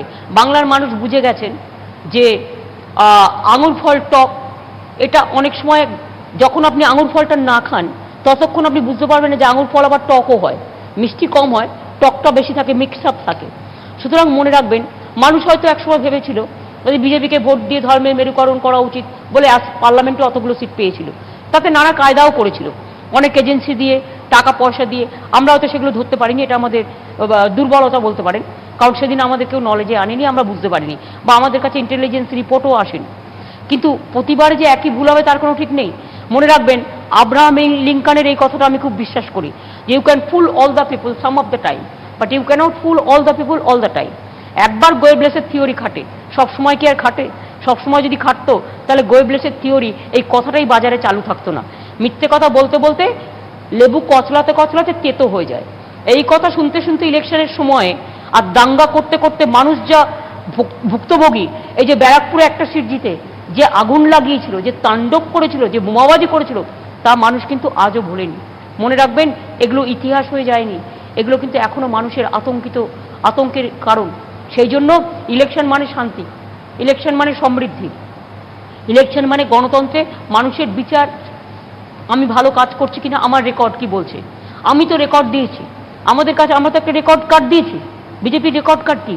আমার রেকর্ড কার্ড কন্যাশ্রী, আমার রেকর্ড কার্ড রূপশ্রী, আমার রেকর্ড কার্ড বিশ্বশ্রী, আমার রেকর্ড কার্ড সবুজ সাথী সাইকেল, আমার রেকর্ড কার্ড বিনা পয়সায় রেশন, আমার রেকর্ড কার্ড আপনার বিনা পয়সায় দুয়ারে দুয়ারে রেশন দেবো, আমার রেকর্ড কার্ড স্বাস্থ্যসাথী 5 লাখ টাকা বিনা পয়সায় স্বাস্থ্য, আমার রেকর্ড কার্ড বিনা পয়সায় শিক্ষা, বিনা পয়সায় স্বাস্থ্য, বিনা পয়সায় খাদ্য, বিনা পয়সায় রাস্তা, বিনা পয়সায় জল, বিনা পয়সায় সবুজশ্রী, বিনা পয়সায় 12 ক্লাসের ছেলে মেয়েদের জন্য ট্যাব। আমার রেকর্ড কার্ড আপনি যদি একটার পর একটা দেখেন, এবারেও যেমন আমরা বলেছি, আমরা জিতলে মা বোনেদের, বিশেষ করে বাড়ির গার্জিয়ান যারা মহিলা, তাদের সবাইকে আমরা প্রতি মাসে 600-500 টাকা থেকে 1000 টাকা আমরা হাত খরচা দেবো। আমরা যেমন বলেছি, স্টুডেন্টদের যেন হাত পাততে না হয়, ব্যাংকে গিয়ে চিৎকার করতে না হয়, বা গ্যারেন্টার খুঁজতে না হয়, তাদের যেন বিপদ না হয়, সম্পত্তি ক্রোক না হয়। আমরাই স্টেট গভর্নমেন্ট তাদের গ্যারেন্টার হব, এবং আমরা তাদের 10 লক্ষ টাকা পর্যন্ত ক্রেডিট দেবো। তার কারণ হচ্ছে ব্যাংক ক্রেডিট তারা পাবে, যাতে তারা পড়াশোনা করতে পারে, বিদেশে ঘুরে চলে আসুক, আবার তারা দেশে ফিরে আসবে, বাংলায় ফিরে আসবে, বাংলাকে জয় করবে, জয় বাংলা নিয়ে। সুতরাং এই জন্য আমরা এগুলো করেছি। চাষিদের ব্যাপারটাও আপনারা জানেন, আমাদের কৃষক বন্ধু, এটা আমার রেকর্ড কার্ড। কৃষক বন্ধু মানে টোটাল কৃষকদের যে ধরুন পেনশনের টাকা, মানে কৃষক পেনশনের টাকাটা আমরা দিই। 2 হচ্ছে শস্য বীমা, 1 পয়সা কৃষকদের দিতে হয় না, টোটাল 700 কোটি টাকা খরচ হয়, রাজ্য সরকার থেকে দিই। তৃতীয়ত, একজন কৃষক 18 থেকে 60 বছরে মারা গেলে 2 লক্ষ টাকা দেওয়া হয়। চতুর্থত হচ্ছে, কৃষকরা 5000 টাকা এককালীন পায় 1 একর জমি থাকলে। বাজেটে এটা বাড়িয়ে 6000 করা হয়েছে, এবং আমাদের এখানে ক্ষুদ্র চাষি আর প্রান্তিক চাষি বেশি বলে আমরা তাদের জন্য 1 কাঠা জমি থাকলেও 3000 টাকা করে দিয়েছি। এইটা আগামী দিন আমরা 10,000 টাকা করব, এবং প্রান্তিক ক্ষুদ্র চাষিদের ক্ষেত্রে 5000 টাকা। এরকম অনেক কাজ আছে আমাদের। উন্নয়নের কথা মানে অনেকেই বলছে, হ্যাঁ মানুষ বলছে উন্নয়ন ওটাও হয়েছে, উন্নয়ন হয়েছে মানে উন্নয়নের জোয়ার এসেছে, হয়েছে। I can challenge with any state or any country. মানুষের অনেক বক্তব্য, মমতা বন্দ্যোপাধ্যায় অসম্ভব চেষ্টা করছেন, তিনি করেছেন, কিন্তু নিচের স্তরের বহু তৃণমূল নেতা সম্বন্ধে নানা রকমের দুর্নীতি এবং কাটমানির অভিযোগটা কিন্তু রয়েছে। দেখুন, এগুলো আপনাদের বিজেপিকে সন্তুষ্ট করার কথা। নরেন্দ্র মোদী যদি রাফেল করতে পারে তখন আপনারা তাকে কোয়েশ্চেন করেন না। আর এখানে কোন একটা গ্রামের গরিব লোক, পঞ্চায়েতের একটা মেম্বার, বেচারা 1000 টাকা 2000 টাকাও মাইনে পায় না, সে যদি 5 টাকা নেয়, সেটা নিয়ে আপনারা কাটমানি বলেন। আর যারা কোটি কোটি টাকা নিয়ে হিরে মুক্তকে তুচ্ছ বলে মনে করে, তাদের বিরুদ্ধে আপনারা কিছু করেন না। মনে রাখবেন, আলু আর আলু বখরা এক নয়। আপনি 100% আপনার সাংবাদিকদের মধ্যে নেই পকেট মানি নেয় না, পকেট মানি নেয় না। আপনাকে ফার্স্ট আমি এই চ্যালেঞ্জটা করছি, বলুন আমাকে। আমি অনেক সাংবাদিকদের জানি, তারাও কিন্তু পকেট মানি নেয়। সুতরাং আপনি কাট মানি না পকেট মানি কোনটা বলবেন ঠিক করে নিন। আমি চাই না কেউ নিক, এবং যারা যদিও একটা দুটো কেস এটা হয়েছে, এটাকে রটানো হয়েছে বেশি করে, সিপিএম কায়দা করে এটাকে রটিয়েছে, বিজেপি কায়দা করে রটিয়েছে, আপনারা সাথ দিয়েছেন। সুতরাং 0.1%ও এটা হয়নি, কিন্তু আপনারা রটিয়েছেন যেন 100% হয়েছে। যদি কেউ অন্যায় করে তার বিরুদ্ধে আইন আছে, তার বিরুদ্ধে প্রশাসন আছে, তার বিরুদ্ধে আমরা ব্যবস্থা নিয়েছি এবং আমরা সঙ্গে সঙ্গে যে বিচার পাইনি তাকে বিচার দিয়েছি। এটা আপনি বলতে পারবেন না আমার রাজত্বে আমি এমন কিছু করতে দিই না। এমনকি তৃণমূল কংগ্রেস কর্মীরা যদি অপরাধ করে আমি তাদেরও গ্রেপ্তার করি, যেটা বিজেপি করে না। বিজেপি খুনিদের গ্রেপ্তার করে না, বিজেপি যারা দোষ করে মেয়েদের রেপ করে গ্রেপ্তার করে না, তাদের জ্বালিয়ে দেয় উত্তরপ্রদেশে, হাতরাস হয় উত্তরপ্রদেশ, বাংলা হয় না। দিদি, এবারের ইলেকশনের ঠিক 3 মাস আগে বা 4 মাস আগে, ইলেকশন নোটিফিকেশনের আগে আপনি দুয়ারে সরকার লঞ্চ করলেন। এটাকে কি আপনি গেম চেঞ্জার বলে মনে করছেন? প্রত্যেকটা কাজই হচ্ছে গেম চেঞ্জার। কন্যাশ্রী কি গেম চেঞ্জার নয়? যে কন্যাশ্রী আমার 70 লক্ষ মেয়ে পায়, তারা স্কুলে পায়, তারা কলেজে পায়, তারা বিশ্ববিদ্যালয় পায়, 18 বছর বয়স হলে 25,000 টাকা পায়, তারা আজকে নিজে পায়ে দাঁড়িয়ে গর্ব করে রাস্তায় যখন আমি যাই চিৎকার করে বলে, দিদি আমি কন্যাশ্রী। গর্ব হয় না আপনার? Is it not a game change? একটা মেয়ের বিয়ে হচ্ছে না, সে আবার অ্যাপ্লাই করলে কন্যাশ্রীও পাচ্ছে, রূপশ্রীর 25,000 টাকাও পাচ্ছে। একটা লোক মৃতদেহ পোড়াতে পারছে না, তাকে 2,000 টাকা দেওয়া হচ্ছে সমব্যথী। একটা লোক এমনকি বৈতরণী শ্মশানঘাটগুলো পর্যন্ত করে দেওয়া হয়েছে। আপনারা কি মনে করেন এগুলো গেম চেঞ্জার নয়? কৃষকের জমিতে মিউটেশন ফিজ নেব না, কৃষকের জমিতে খাজনা দিতে হবে না, কৃষকরা বিনা পয়সায় জমিতে চাষ করতে পারবে, এই সমস্ত এগুলো গেম চেঞ্জার নয়? প্রত্যেকটা কৃষক বন্ধু, তপশিলি বন্ধু 60 বছরে পেনশন পাবে। Is it not game changer? প্রত্যেকটাই আমাদের ডেভেলপমেন্ট। মনে রাখবেন, সামাজিক সুরক্ষা প্রকল্প। আমার 1.5 কোটি লোক আছে বাংলায়, যারা কেউ টোটো ড্রাইভার, কেউ অটো ড্রাইভার, কেউ নাপিত, কেউ ইটভাটায় কাজ করে, কেউ কনস্ট্রাকশন ওয়ার্কার, কেউ বিড়ি ওয়ার্কার, কেউ ডোমেস্টিক হেল্প, ইয়েস, অসংগঠিত আনঅর্গানাইজ সেক্টর। তাদের 1.5 কোটি লোকের মনে রাখবেন, আগে তাদের 25 টাকা দিতে হতো, আমরা গভর্নমেন্ট 30 টাকা দিতাম। 55 টাকা দিয়ে আমরা একটা স্কিম করেছিলাম, সোশ্যাল সিকিউরিটি স্কিম, সামাজিক সুরক্ষা। সেটাতে 60 বছর বয়স হলে তারা 2.5 লক্ষ টাকা পেত এবং আরো কতগুলো অ্যাডভান্টেজ আছে। আমরা এখন কিন্তু সেই টাকাটা নিই না পাবলিকের কাছে, আমরা আনঅর্গানাইজ সেক্টরকে পুরো টাকাটা দিয়ে দিই। অর্থাৎ প্রতি মাসে আমাকে কিন্তু 55 থেকে 60 টাকা দিতে হয় এখন। প্রতি মাসে 60 টাকা করে, 1.5 কোটি মানে বুঝুন, প্রতি মাসে 60 টাকা করে আমাকে একজন প্রতি দিতে হয়। সেই টাকাটা জমা হচ্ছে, জমা হতে হতে হতে তার যখন 60 বছর বয়স হবে, সেও কিন্তু প্রভিডেন্ট ফান্ডের মতো একটা 2.5 লক্ষ টাকা পেয়ে যাবে। ধরুন এই যে ব্যাপারটা, এটা ভাবনাটাই বড় ব্যাপার। যে একটা বিড়ি ওয়ার্কার, তার ভবিষ্যৎ কি? একটা কনস্ট্রাকশন ওয়ার্কার, তার ভবিষ্যৎ কি? ভবিষ্যৎ করছি আরো 45,000 টাকা, 45,000 কনস্ট্রাকশন ওয়ার্কার আর বিডি ওয়ার্কার, না সরি ট্রান্সপোর্ট ওয়ার্কার 1,000 টাকা করে পাবে। টাকাটা রাখাই আছে বাজেটের সময়, কিন্তু এখনো দেওয়া হয়নি ইলেকশনের জন্য। ইলেকশনের পরে আগে বলা আমি নিজেও দেখেছি যে আমরা যেমন 2,000 টাকা করে দিয়েছি ফর কোভিড, এটাও কোভিডের জন্য। আমি নিজেও দেখেছি যে উচ্চবিত্তদের মধ্যে, মধ্যবিত্তদের মধ্যে স্বাস্থ্যসাথী কাট করার একটা প্রবণতা এসছে। কারণ যেভাবে বেসরকারি হাসপাতালের মেডিকেল বিল এবং মেডিকেল খরচের মানে এত বেশি বাড়ছে, এটা এসেছে, এটা নিয়ে সন্দেহ নেই। যদিও এখনো সেটা শুরু হয়েছে, কিন্তু ঠিকঠাকভাবে চললে এটা একটা বড় সাফল্য সরকারের, এ নিয়ে কোনো সন্দেহ নেই। কারণ একটা হিউজ সেকশন এটা উপকৃত হবে, এটা আমি মানি। এই যে উন্নয়ন, এতগুলো উন্নয়ন করেছেন, এত কিছু করছেন, এত প্রজেক্ট করলেন, নানা ঘুরে ফিরে কিন্তু আপনি কন্যাশ্রীর কথা বলেন এবং মা বোনেদের কথা বলেন এবং 500 টাকা 1,000 টাকা এই তাদেরকে ঘাট খরচা দেবে, নতুন প্রজেক্ট আনছেন। পশ্চিমবঙ্গে 7.5 কোটি ভোটারের মধ্যে 50% মহিলা ভোটার, এবং স্বাস্থ্যসাথী কার্ডটাও কিন্তু উইমেনকেই এম্পাওয়ারমেন্ট করা হয়েছে। প্রত্যেকটা বাড়ির ফ্যামিলি গার্জেন মানে উইমেনকে করা হয়েছে। তার কারণ হচ্ছে ছেলেরা কাজে কর্মে ব্যস্ত থাকে, মেয়েরা হট করে বাড়িতে কারো প্রয়োজন হলে তারা ট্রিটমেন্টটা করতে পারে। এমনকি সেই পরিবারের সেই মহিলা গার্জেন, তার বাবা মাও যদি অসুস্থ হয় তার ট্রিটমেন্টটাও করতে পারে। আপনি নিজেকে বোকা বললেন কিছুক্ষণ আগেই, কিন্তু এই যে পশ্চিমবঙ্গের মহিলাদের এই যে এতটা সামনে নিয়ে আসা, গ্রামের মহিলাদের সামনে নিয়ে আসা, শহরের মহিলাদের সামনে নিয়ে আসা, ধরুন 50%-এর উপর আমাদের 3.5 কোটির মতো মহিলা ভোটার আছে। আপনি কি একটা জিনিস জানেন, আমরা বাচ্চা হতে গেলে 731 দিন আমরা মাদার মানে এডুকেশন কেয়ার লিভ, এবং ছেলেদেরও দিই 1 মাস দিই।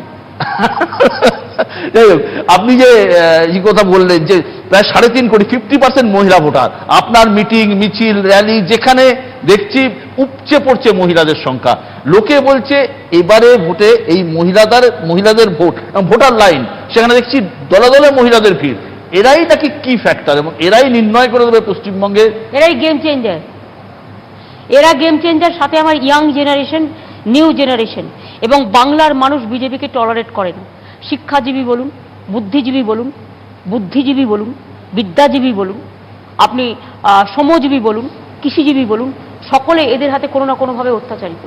এবং সেন্ট্রাল গভর্নমেন্ট সেক্টর আজকে যেভাবে বন্ধ করে দেওয়া হয়েছে, সেন্ট্রাল সেক্টর থেকে শুরু করে সবাই কিন্তু গেম চেঞ্জার। তবে মা বোনেদের নামটা প্রথমে আসে, তার কারণ মা বোনেরা হচ্ছে আমাদের ঘরের মা, মন্দিরের মা, এই হিসেবে আমরা দেখি, মসজিদের আম্মা। আমরা গুরুদ্বারা মাদার, আমরা গুরুদ্বারা, গির্জা, মন্দির, মসজিদ সব কিছু কিন্তু শুরু হয় মা থেকে। মা কথাটা খুব কমন, এবং মা হচ্ছে mother. All over the world দুটো ভাষা ভালো দেখতে পাবেন, একটা হচ্ছে ওয়াচার আর একটা হচ্ছে ওয়াটারটা সবাই বোঝে, আর মাদার, মাদার বা মা, মাদার বা মা দুটোর মধ্যে একটা, মাদার আর ওয়াটার, এই দুটোর মধ্যে যে মিলন আছে, জলের আরেক নাম জীবন। মহিলারাও হচ্ছে সংসারের জীবন।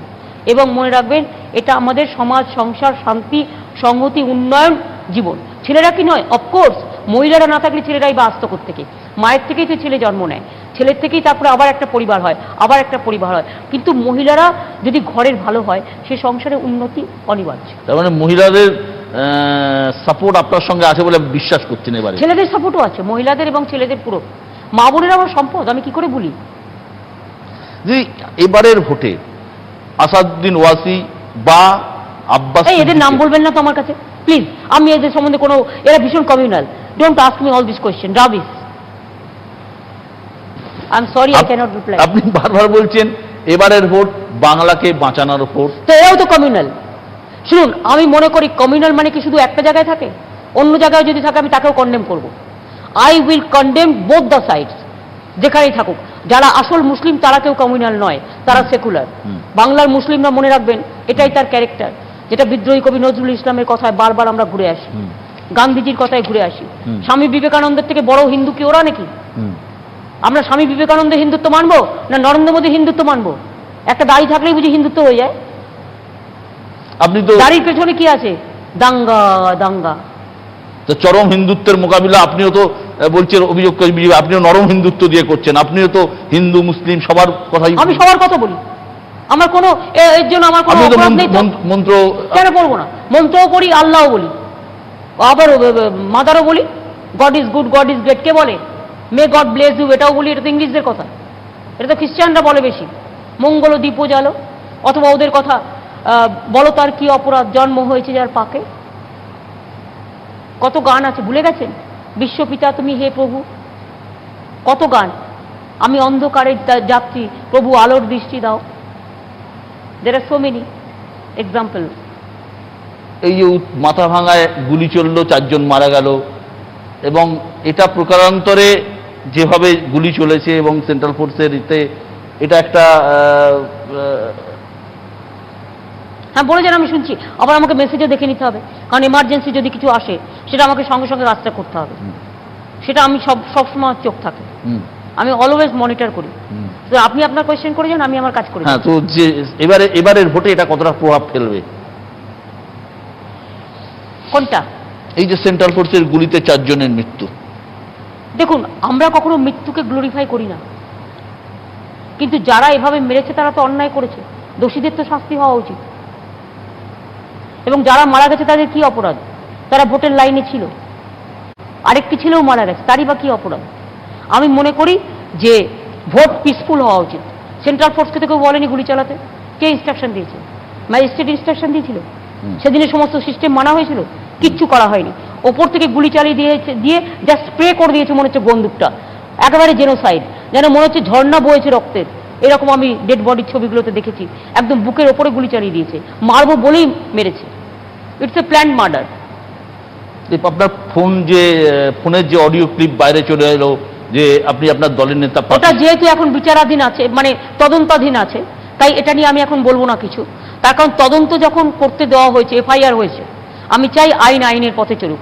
একটা প্রধানমন্ত্রী মুখ্যমন্ত্রীর ফোন ট্যাপিং নিয়ে হাসি মস্করা করতে পারেন না, তার মানে he is indulging all this things. Prime মিনিস্টারের ডিপার্টমেন্ট থেকে আমার ফোনটা ইন্টারসেপ্ট করা হয়নি তো। Let me investigate that. এটা আমরা অলরেডি এফআইআর আমাদের দল থেকে করেছে, এবং আমি মনে করি law will take its own course, এটাকে আমরা ছেড়ে দেবো না। এই যে প্রধানমন্ত্রী কি আপনি বলছেন, প্রধানমন্ত্রী বলছেন, তিনি বলেছেন দিদি আমাকে, আমি বলতাম না। তিনি এই কথাগুলো মিটিং এ দাঁড়িয়ে বলেছেন, আমার অডিও টেপ কি, তিনি যদি প্রসঙ্গ না তুলতেন আমি তুলতাম না। প্রধানমন্ত্রী অভিযোগ করছেন আপনি তাকে প্রতিদিন গালাগালি দিচ্ছেন, বিভিন্ন। এই গালাগালি কাকে বলে? বাজে কথা কেন বলছেন? একটাও গালাগালি দেখান তো। আপনারা এই ধরনের কথা কেন বলেন বলুন তো আমাকে? কিম্ভূত কিমাকার গালাগালি না হোদল কুতকুত গালাগালি? এগুলো বাংলার এক একটা টিপিক্যাল ওয়ার্ড। ভম্বল দাস আমরা বলি, আমি আমার নিজের ভাইকে ভম্বল দাস বলি, ও গালটা ফোলা বলে। এগুলো গালাগালি হলো? সরি, তার নামও আবার অমিত। হ্যাঁ, অভিষেকের বাবার নাম অমিত। তো প্রধানমন্ত্রীও আপনাকে দিদি বলে ডাকছেন এবং সেটাকেও যা ইচ্ছে বলতে দিন, আমার অনেক হয়ে গেছে, আর নয়। যে অসম্মান উনি করেছেন বা যে অপমান করেছেন, let me digest that for the time being. এবারের ভোটে দিদি একটা জিনিস, আপনি যখন 10ই মার্চ নন্দীগ্রামে যখন পায়ে চোট পেলেন, আহত হলেন, তারপরে অনেকেই ভেবেছিল, অনেকেরই মনে হয়েছিল যে আপনি কিভাবে এই ক্যাম্পেইনটা করবেন, এত বড় ক্যাম্পেইন, 8 দফার ভোট, এবং আপনি যেভাবে একটা মঞ্চে ছুটে বক্তৃতা দেন, এবং মঞ্চের এ প্রান্ত থেকে ও প্রান্ত ছুটেন, আবার ও প্রান্ত থেকে এ প্রান্ত ছুটেন, কোনো এক জায়গায় দাঁড়িয়ে বক্তৃতা দেন না, আপনার অভ্যেস আছে, র্যালি করেন, মাইলের পর মাইল হাঁটেন। এবারের ভোটে পুরোটাই হুইল চেয়ারে চলছেন। এই হুইল চেয়ার, এটা আমার মানসিক যন্ত্রণা আছে, মানসিক কষ্ট আছে। যে মানুষটা রেগুলার 20-25 কিলোমিটার হাঁটে, সে লোকটা যদি একদম হাঁটতে না পারে, তাহলে তার মানসিক যন্ত্রণা কতটা হয় সেটা আপনারা জানেন। যে এক্সারসাইজ করে সে এক্সারসাইজের মর্ম বোঝে, যে করে না সে কি করে বুঝবে বলুন? কাজে আমি যে লোকটা 20-25 কিলোমিটার, আমি ট্রেডমিল করি 12-13 কিলোমিটার, এবং বাদবাকিটা আমি হাঁটি, কাজ করতে করতে হাঁটি, আমি ফাইল দেখতে দেখতেও হাঁটি। ফলে আমার ডেলি, আমার ফিটবিটে তো 30-35 কিলোমিটার দেখায়, আর এমনিতে ধরুন মাইলে মানে কিলোমিটারে দেখায়, মোবাইলে সেটা 20-22 কিলোমিটার তো গড়ে অ্যাভারেজ হয়। সুতরাং যে লোকটা হাঁটতে পারছে না তার তো কষ্ট হবে। আমি দাঁড়িয়ে লেকচার দিই, বসে দিলে সেটা কি খুব শোভনীয়, খুব মানে আমার কি খুব ভালো লাগছে? আমার ভালো লাগছে না, বাট আমি বাধ্য হচ্ছি, তার কারণ এটা ইলেকশন টাইম। আমি বাধ্য হচ্ছি, মানুষের কাছে আমায় যেতে হবে। গণতন্ত্র তো মানুষকে বিশ্বাস করে, গণতন্ত্র টোটালটাই of the people, by the people, for the people. আমি জনগণের কাছে যাব না, একটা ইলেকশন হয়ে যাবে, এটা তো হতে পারে না। তাই আমি যেমন আমি সেভাবেই করেছি। হুইল চেয়ার এখন আমার পক্ষে, আমাকে ডাক্তার অ্যালাউ করেছে, সেই জন্য আমি করেছি। আমি এখন দাঁড়াতে পারবো না অতক্ষণ, তার কারণ আমি 1 মিনিটও হয়তো দাঁড়াতে পারবো কিনা। এখন একটু ভালো হয়েছে, আমি আগেও বলেছি আপনাকে, 75% আমার ভালো হয়ে গেছে, আরও একটু বাকি আছে। কিন্তু এখনো ওইভাবে দাঁড়িয়ে হয়তো বক্তৃতা দেওয়া আমার পক্ষে সম্ভব নয়, কারণ এখনো বলেছেন 7-10 দিন ফুল এটাকে মানে প্লাস্টারে প্রোটেকশন রাখতে হবে। হাফ প্লাস্টার হাফ ব্যান্ডেজ টোটালটাই করা আছে, ডাক্তাররা যেভাবে করেন। তো আমি কালকে রিকোয়েস্ট করেছিলাম যে আমার এটা কেটে দিন না, আমারই যন্ত্রণা হচ্ছে, কারণ আমি একটু ছুটে চলার লোক, তো কিছুতে আমি আর মানে মেনে নিতে পারছি না। কিন্তু উনি বললেন যে না, আরো 8-10 দিন একটু প্লিজ দেখে নিন। যেহেতু ফোলাটা আছে এবং ফোলাটা পুরো কমেনি, হাড়ের ওপরে আরেকটা একটু ফোলা আছে গোড়ালির কাছে, এবং ওই বুড়ো আঙুলের দিয়ে যে হাড়টা হয়, মোটা হাড়টার কাছে, কালকে খুলে দেখেছেন, এবং সেই জন্য আমি কষ্ট করেও করতে হচ্ছে, বাধ্য হচ্ছে করতে। যেদিনকে আঘাতটা পেলেন তার পর মুহূর্তে, তার পরদিন থেকে কি মনে হয়েছিল যে ইলেকশনটা কিভাবে পার করবেন, কি আদৌ পার করতে পারবেন কিনা, বা তখন একটা কোথাও একটা অনিশ্চয়তা? না, ডাক্তাররা আমায় বলেছিল 7 দিন হসপিটালে থাকতে হবে, 10 দিন থাকতে হবে, তারপরে 1 মাস বিশ্রাম নিতে হবে। তারপরে আমি অনেকক্ষণ শুয়ে শুয়ে ভাবলাম, ভেবে টেবে সারা রাত না ঘুমিয়ে এটাই ভাবলাম, আমি হুইল চেয়ারে করবো।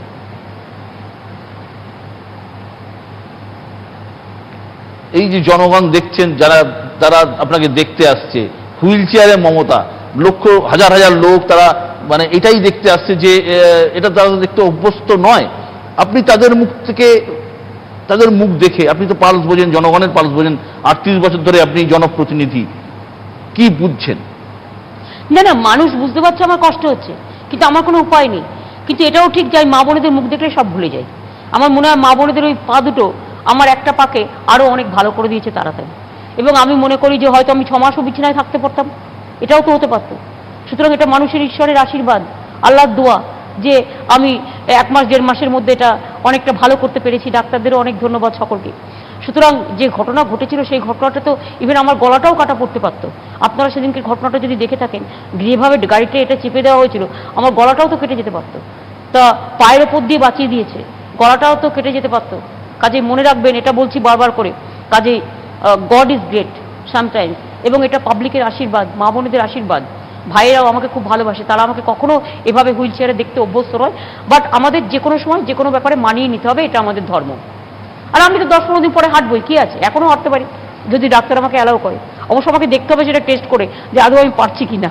এই যে আপনার এত বড় একটা আঘাত লাগলো, চোট লাগলো, বহু মানুষের ফোন পেয়েছেন, উদ্বিগ্ন জনতা হসপিটালে ভিড় করেছে, বিরোধী দল তাদের থেকে কোনো ফোন বা কেউ একটা ফোনও করেনি, খবরও নেয়নি। প্রধানমন্ত্রী বাবা, ভুলেই গেছেন ওটা পলিটিক্যাল ছিল না। যদি পলিটিক্যাল না হতো তাহলে তো একটা ফোন পেতাম। ফোন কেউ করেনি ওরা, নোবডি। আমি কিন্তু করি। আমি অমিত শাহ যখন কোভিড হয়েছে আমি কিন্তু দুবার তিনবার ফোন করে খবর নিয়েছি। আমি দিলীপ ঘোষ অসুস্থ হয়েছে আমি কিন্তু হসপিটালে ফোন করে খবর নিয়েছি। আমি কিন্তু এটা করি, আমি মনে করি এটা আমার ধর্ম। আমি রাজনীতি করলেও, অন্য রাজনৈতিক দল হলেও তাদের কিছু হলে আমি খোঁজ নিই। বুদ্ধদেব বাবুকেও আপনারা জানেন আমি অনেকবার ওনার বাড়িতেও গিয়েছি। এখন ওনারা ন্যাচারালি কাউকে অ্যালাউ করছেন না বলে আমি যেতে পারছি না, বাট উনি হসপিটালেও যতবার গেছেন আমি ততবার গেছি। আমি জ্যোতিবাবুর কাছেও গিয়েছিলাম, জ্যোতিবাবুকেও দেখতে গিয়েছিলাম, কারণ উনি আমাকে দেখতে চেয়েছিলেন। লাস্টের টাইমগুলো হয়তো অনেকেই আপনারা জানেন না, উনি আমাকে লাস্টের টাইমটা খুব বুঝতে পেরেছিলেন এবং ভালোবাসতেন, এবং তখন উনি আমাকে ডাকতেন, আমি যেতাম। রাজনৈতিক সৌজন্যের কি অভাব হচ্ছে বলে মনে হচ্ছে? এই যে লড়াই, একটা ভোটের লড়াই তো থাকবেই। No comments is my only comments, it depends on every individuals. এটা মানুষে মানুষে নির্ভর করে। সৌজন্যতাকে রাখবে না রাখবে এটা কেনা যায় না বাজার থেকে, এটা হৃদয়ের মধ্যে রাখতে হয়, হৃদয়ের মধ্যে দিয়ে তৈরি হয়, প্রস্ফুটিত হয়। আমাদের আজকে একটা সভায় শুনলাম, হালকা করে একবারই শুনলাম, আপনি একটা নতুন ডাক দিলেন, যেটা 2001 সালে আমার যদ্দূর মনে পড়ছে তৎকালীন অনিল বিশ্বাস, অনিল দাই কথাটা বলেছিলেন, উন্নততর বামফ্রন্টের কথা। আপনি আজকে উন্নততর তৃণমূলের কথা আমি বললেন। আজকে বলিনি, আমি এটা অনেকদিন ধরেই বলছি। আমি ইলেকশন ডিক্লেয়ার হওয়ার আগে থেকেই বলছি তৃণমূল কংগ্রেসের বিকল্প তৃণমূল কংগ্রেস। কারণ আমি যা করেছি, আমি ABCD করে এসেছি, তো আমি EFGH করবো কাল। সেই জন্যই মনে রাখবেন যে বামফ্রন্ট যেটা বলেছে, আমি জানি না বামফ্রন্ট কি বলেছে না বলেছে, ওদের নিজেদের ফ্রন্টের মধ্যেই গোলমাল ছিল, ওদের এটা প্রবলেম ছিল। কাজে ওরা কতটা উন্নততর বামফ্রন্টের নামে কি করতে পেরেছে, দ্যাট আই কস্ট। সুতরাং আমি ওটা যায় আসে না। কিন্তু আমাদের দিক থেকে আমরা বলতে পারি আমাদের আরো ভালো কাজ করতে হবে। Every day is a challenging day. আমরা একটা টাইম নষ্ট করতে চাই না, এবং এই ইলেকশনের সময় যে 3 মাস টাইম নষ্ট হয়েছে, এই 3 মাসের কাজটা কি করে করব আমার এখন ভাবনা সেটাই। চটপট করে কাজগুলো কি করে, হাউ টু কমপ্লিট। মানে আপনি এতটাই কনফিডেন্ট? আমি কনফিডেন্ট, আমার কোনো কনফিডেন্স হারানোর কোনো ব্যাপার নেই, কারণ আমি মানুষে বিশ্বাসী, আমি গণদেবতায় বিশ্বাসী, আমি গণতন্ত্রে বিশ্বাসী, আমি গণতন্ত্রের মানুষকে বিশ্বাস করি। তারা যদি চায় কাজ চলবে, কাজগুলো কন্টিনিউ করবে এবং সবকিছু চলবে, তাহলে এটা মানুষই ঠিক করবে। এটা তো দিল্লির নির্বাচন নয়, এটা বাংলার নির্বাচন, আর বাংলার মর্যাদার নির্বাচন, বাংলার সম্মানের নির্বাচন, বাংলার ইজ্জতের নির্বাচন, বাংলার সংস্কৃতির নির্বাচন, বাংলার ভাষা থাকবে কিনা নির্বাচন। বাংলার ভাষা মানে তো শুধু বাংলা ভাষা না, অনেক ভাষা আছে। বাংলা ভাষা বাঁচলে তো অন্যান্য ভাষাগুলোকেও আমরা বাঁচাবো। আপনি কি মনে করেন বিজেপি বাংলার বাইরের মানে বহিরাগতদের দল, বা বিজেপি অবাঙালিদের দল? আমি বাঙালি অবাঙালি করতে পারবো না, তার কারণ হচ্ছে তাহলে আমাকে আবার একটা সেই বিভাজনের রাজনীতি করতে হবে। আমি বাংলায় যারা অবাঙালি আছে তাদেরও আমি মনে করি তারা বাংলার মানুষ, এবং ওখানে 50 বছর, 60 বছর, 100 বছরও অনেক লোক আছে। সুতরাং এটা আমি করতে পারবো না। আমি শুধু এটুকু বলতে পারি, বিজেপি বিভাজনের রাজনীতি করে, আমরা এটা করি না। আমি এটা বিশ্বাস করি রবীন্দ্রনাথ ঠাকুরের কবিতা। অফকোর্স আমি বাংলায় জন্মেছি, এটা আমার গর্ব, বাংলার মাটি আমার গর্ব, বাংলার সংস্কৃতি আমার গর্ব, বাংলার সম্পদ আমার গর্ব, বাংলার সবকিছু আমার গর্ব। কিন্তু তা সত্ত্বেও আমি অন্য রাজ্যকে ছোট করি না বলি, কারণ আমরা রবীন্দ্রনাথের কবিতাটা জনগণ মনোধিনায়করা যদি মনে রাখি, তাহলে মনে রাখবেন জাতীয় সঙ্গীতে তিনি শুরু করেছিলেন পাঞ্জাব, সিন্ধু, গুজরাট ও মারাঠা, দ্রাবিড়, উৎকল, বঙ্গ। আমি প্রত্যেকটা রাজ্যকে ভালোবাসি, প্রত্যেকটা রাজ্যের মানুষকে ভালোবাসি, কিন্তু বহিরাগত গুন্ডা রাজনৈতিকদের ভালোবাসি না। আমি তাদের আইসোলেশন করতে চাই, আমি তাদেরটা আলাদা করে ডিভিয়েট করতে চাই। আমি কখনো মনে করি না আলু আর আলু বকরা এক, আলু আর পেঁয়াজ এক নয়। আলুতে ঝাল নেই, পেঁয়াজে কিন্তু ঝাল আছে। পেঁয়াজ আপনি কুটলেই বা পেঁয়াজ আপনি বাটলেই দেখবেন একটা চোখ দিয়ে জল পড়বে, একটু ঝাল আছে, সেটা আলু কুটতে গেলে হয় না। এটা আপনাকে বুঝতে হবে, আলু আর পেঁয়াজে তফাৎ আছে, যেমন আলু আর আলু বকরায় তফাৎ আছে। কে বেশি কঠিন প্রতিপক্ষ, 2011-র সিপিএম না 2021-এর বিজেপি? না, এটা সিপিএম এর দয়ায়। বিজেপি তো এখন ওই জগাই মাথায় গদায়ের থিওরি। বিজেপি দেখলেন না কালকে জামালপুরে সিপিএম কি বলেছে, আমরা ঐক্যবদ্ধভাবে তৃণমূলের বিরুদ্ধে লড়াই করছি। শত্রু একজনই, তৃণমূল। তার মানে মানুষও তোমাদের একমাত্র শত্রু। মানুষের ফিলিংসটাকে তোমরা বুঝছো না। তুমি তাহলে কিসের আদর্শ নিয়ে লড়াই করছো? তোমার আদর্শটা কি? মার্কস, লেনিন, বিজেপি কোনটা? Are you a fundamentalist or a communal? আমাকে বুঝতে হবে। আমি তো এখানে দীপঙ্কর বাবুদের সমর্থক, তার কারণ হচ্ছে ওনারা কথাটা পরিষ্কার করে বলেছেন, নো ভোট টু বিজেপি। আর সিপিএম বলছে ভোট টু বিজেপি, কংগ্রেস বলছে vote to BJP. I don't agree. আমিও মনে করি no vote to BJP, vote for Congress, Trinamool Congress. আপনি বললেন ফুল এই যেটা আমি পড়ে আছি। হ্যাঁ, আপনি বললেন যে আপনার অ্যাসেসমেন্ট বিজেপি 70 ছাড়ালেও, আপনি বলবেন আমাকে কি মনে হয় সন্দীপ? আমার এটা মনে হয়েছে। হ্যাঁ ঠিক হতেই পারে, 70টা নাও পেতে পারে, নাও পেতে পারে। আমার 70টার জায়গায় 72টাও পেতে হতে পারে। পারে। আমি তো ভগবান নই না ঠিক, কিন্তু 70-এর মধ্যে রেস্ট্রিক্টেড। হ্যাঁ এত বছরের রাজনীতির একটা অভিজ্ঞতা তো আছি। কংগ্রেস সিপিএম কটা পাবে বলে মনে হচ্ছে? ওই বাদ বাকি 10-12-15-র মধ্যে ভাগাভাগি হয়ে যায়। মানে আপনি এবারও ডাবল সেঞ্চুরি করবেন? আমি তো ডাবল সেঞ্চুরি করবই। যে ডাবল সেঞ্চুরি করে সে বলে নাকি আমি ডাবল ইঞ্জিন গভর্নমেন্ট করবো না, আমি ডাবল সেঞ্চুরি গভর্নমেন্ট করবো। আপনার মনে হয় টাইম হয়ে গেছে? না আমার টাইম হয়নি। আমি আপনাকে একটা প্রশ্ন করব যে এবারের ভোটে হ্যাঁ আবার কাল সকাল থেকে মিটিং বিজেপি, আছে না? হ্যাঁ আরেকটুখানি, এবারের ভোটে বিজেপির নিশানায় আপনি, একই আমার সঙ্গে নিশানায় বিজেপি। আপনার নিশানাও বিজেপি। একই সঙ্গে এবারের ভোটে অভিষেককেও প্রথম দিন থেকে বিজেপি নিশানা করেছে যে কে করেছে সেটা ওর ব্যাপার আর বিজেপির ব্যাপার, ওকে জিজ্ঞেস করবেন। না এটার উত্তর আমি দেবো না। আগামী নিউ জেনারেশন কি সবাইকে নিয়ে তো চলতে হবে, old generation, middle generation and new generation সবাইকেই নিয়ে চলতে হবে। আমাকেও নিউ জেনারেশনকে এগিয়ে নিয়ে আসতে হবে। আমি নিউ জেনারেশন, শুধু তো অভিষেক নয়, সেখানে আরো অনেকে আছে। অভিষেক তো বলেই দিয়েছে অলরেডি যে 20 বছর আমি মুখ্যমন্ত্রী হব না। তো আবার কি আপনারা আমাকে জানতে চান? এত বড় কথাটা যে বলতে পারে তাকে ক্রেডিট দিন, ছেলেটা লোভ করেনি। 20 বছর মুখ্যমন্ত্রী হবে না, এটা আপনাদের টিভিতেই মনে হয় বলেছে। আমি দেখেছি আমি একটা সংবাদ মাধ্যমে দেখেছি, আমি ইন্টারভিউটা দেখতে পাইনি, কারণ সেদিন আমার একটা এবিপি আনন্দ ইন্টারভিউ ছিল, আর সেদিন আপনারা চালাকি করে ওর ইন্টারভিউটা করেছিলেন, ফলে ওকে বলেছে আমি জানি না। কিন্তু অভিষেক যে 20 বছর মুখ্যমন্ত্রী হবে না বলেছে, এটা আপনি বলছেন যে ওর কাছে অন্তত রাজনৈতিকভাবে অত্যন্ত বুদ্ধিমান। না, আমি চাই ওরা রাজনৈতিকভাবে পাকাপোক্ত হোক। ওরা অবশ্য আমাদের থেকে এখনকার জেনারেশন অনেক চালাক। আগেকার দিনে 10 বছরের বাচ্চা মেয়ে যা বলতো, এখন 3 বছরের বাচ্চা ছেলে মেয়েরা তাই বলছে। ওদের আইকিউটা এত প্রখর হয়ে গেছে, আমাদের সাথে ওদের তুলনা করলে চলবে না। এখনকার young generation is very smart, they are very bright, they are very talented. আমি অভিষেকের কথা বলছি না, I am telling about all. এবং সেই জন্য আমি বলছি ওরা অনেকটা স্মার্ট, এবং আমি আশা করি যে আগামী দিন ওরা, আমরা আমাদের যেটা করতে ঘষতে স্ট্রাগল করতে করতে এসছে, সেটা ওদের পক্ষে করতে হয় না। তার কারণ হচ্ছে ওরা যেহেতু সোশ্যাল নেটওয়ার্কটা পেয়ে গেছে, ওরা পুরো মানে নিজেদের পাবলিসিটি করার, ইভেন সত্যটাকে সত্য, মিথ্যেটাকে মিথ্যে বলার জন্য ইয়াং জেনারেশন ঝাঁপিয়ে পড়ছে। এই যে সোশ্যাল নেটওয়ার্কিং একটা দিক, আমি মনে করি এর একটা ভালো দিকও আছে। ফলে ওদের অভিজ্ঞতাটা কিন্তু আমাদের থেকে অনেক বেশি তাড়াতাড়ি পাকাপোক্ত। আপনি মনে করছেন যে সোশ্যাল নেটওয়ার্ক যেটা ফেক নিউজ করে, নানা রকম, আমি ফেক নিউজকে সমর্থন আমি সেটা বলছি না, সোশ্যাল নেটওয়ার্ক যেটা করে তো অত্যন্ত প্রভাবশালী, বিজেপি বিশেষ করে করে, বিজেপি বিশেষ করে ওরা ইচ্ছা করে 75% to 100% ফেক নেটওয়ার্ক করে রেখে দিয়েছে। ইট ইজ নট যে ভিডিওগুলো ওরা চালায় তার 100% ভুল ভিডিও চালায়, 99%। যে অডিওগুলো চালায় 99% ফেক, এবং ওরা ফটোশপ করে এবং ওর জন্য হাজার হাজার কোটি টাকা ওরা খরচা করে। ওদেরটা ভুল। বিজেপিকে আমি এর মধ্যে কনসিডার করি না। ওটা সোশ্যাল নেটওয়ার্ক নয়, ওটা অ্যান্টি সোশ্যাল নেটওয়ার্ক। আমি সোশ্যাল নেটওয়ার্ক পাবলিককে সমর্থন করি, আমি ইয়াং জেনারেশনকে করি, আমি মানুষকে করি, বাড়ির মেয়েরাও সোশ্যাল নেটওয়ার্ক করি। আমি তাদের অ্যাপ্রিসিয়েট করি, তাদের জেনুইন ভাবনাটাকে অ্যাপ্রিসিয়েট করি। এটা আমার বিরুদ্ধেও যেতে পারে, আমার পক্ষেও আসতে পারে, কখনো পক্ষে যাবে কখনো বিরুদ্ধে যাবে, এটা আমাকে অ্যাপ্রিসিয়েট করতে হবে। এটার মোকাবিলা কিভাবে করছেন? যা মানুষ করবে। আমার তো অত ক্ষমতা নেই বিজেপিকে কোটি কোটি টাকা দিয়ে ও পাইপের মতো টাকা ছড়াচ্ছে, জলের পাইপের মতো, হট পাইপের মতো টাকা ছড়াচ্ছে। আমি কোথা থেকে পাবো? আমার টাকা নেই, বাট আমার কাছে এই স্লোগানটা আছে, টাকা মাটি, মাটি টাকা, রামকৃষ্ণ। আমি এটা দিয়ে ফাইট করছি। সোশ্যাল নেটওয়ার্ক আমার হয়ে পাবলিক করছে। আমার যখন কিছু নেই তখন জনগণই আমার ভরসা। এই যে একটা দল আপনি এলাই ভরসা, ঈশ্বরই ভরসা, মা দুর্গাই ভরসা, বগলামুখী মাও ভরসা। আর কি শুনতে চান? মানে ভগবানের উপর ভরসা? হ্যাঁ, ভরসা তো নিশ্চয়ই করি। আমরা সবাই কোনো না কোনো ধর্ম মানি, যে ধর্ম মানি সম্মান করি সে ধর্মকে। ধর্ম যার যার আপনার, উৎসব সবার। কোথাও তো স্ট্র্যাটেজিও লাগে রাজনীতিতে লড়তে গেলে, যদিও আপনি খুব একটা স্ট্র্যাটেজিতে বিশ্বাস করেন বলে আমার অন্তত মনে হয় না। আপনি না, আমি মন থেকে করি, যেটুকু আবেগ নির্ভর রাজনীতি। আমি একদম যা করি মন থেকে করি। আমি কাউকে ঘৃণা করি না, আমি সবাইকে আপন বলে ভাবি। কেউ যদি আমার নিন্দেও করে, আমি তাকে নিন্দুক বলে ভাবি না। আমি ভাবি হয়তো সে আমার ভালোর জন্যই বলছে।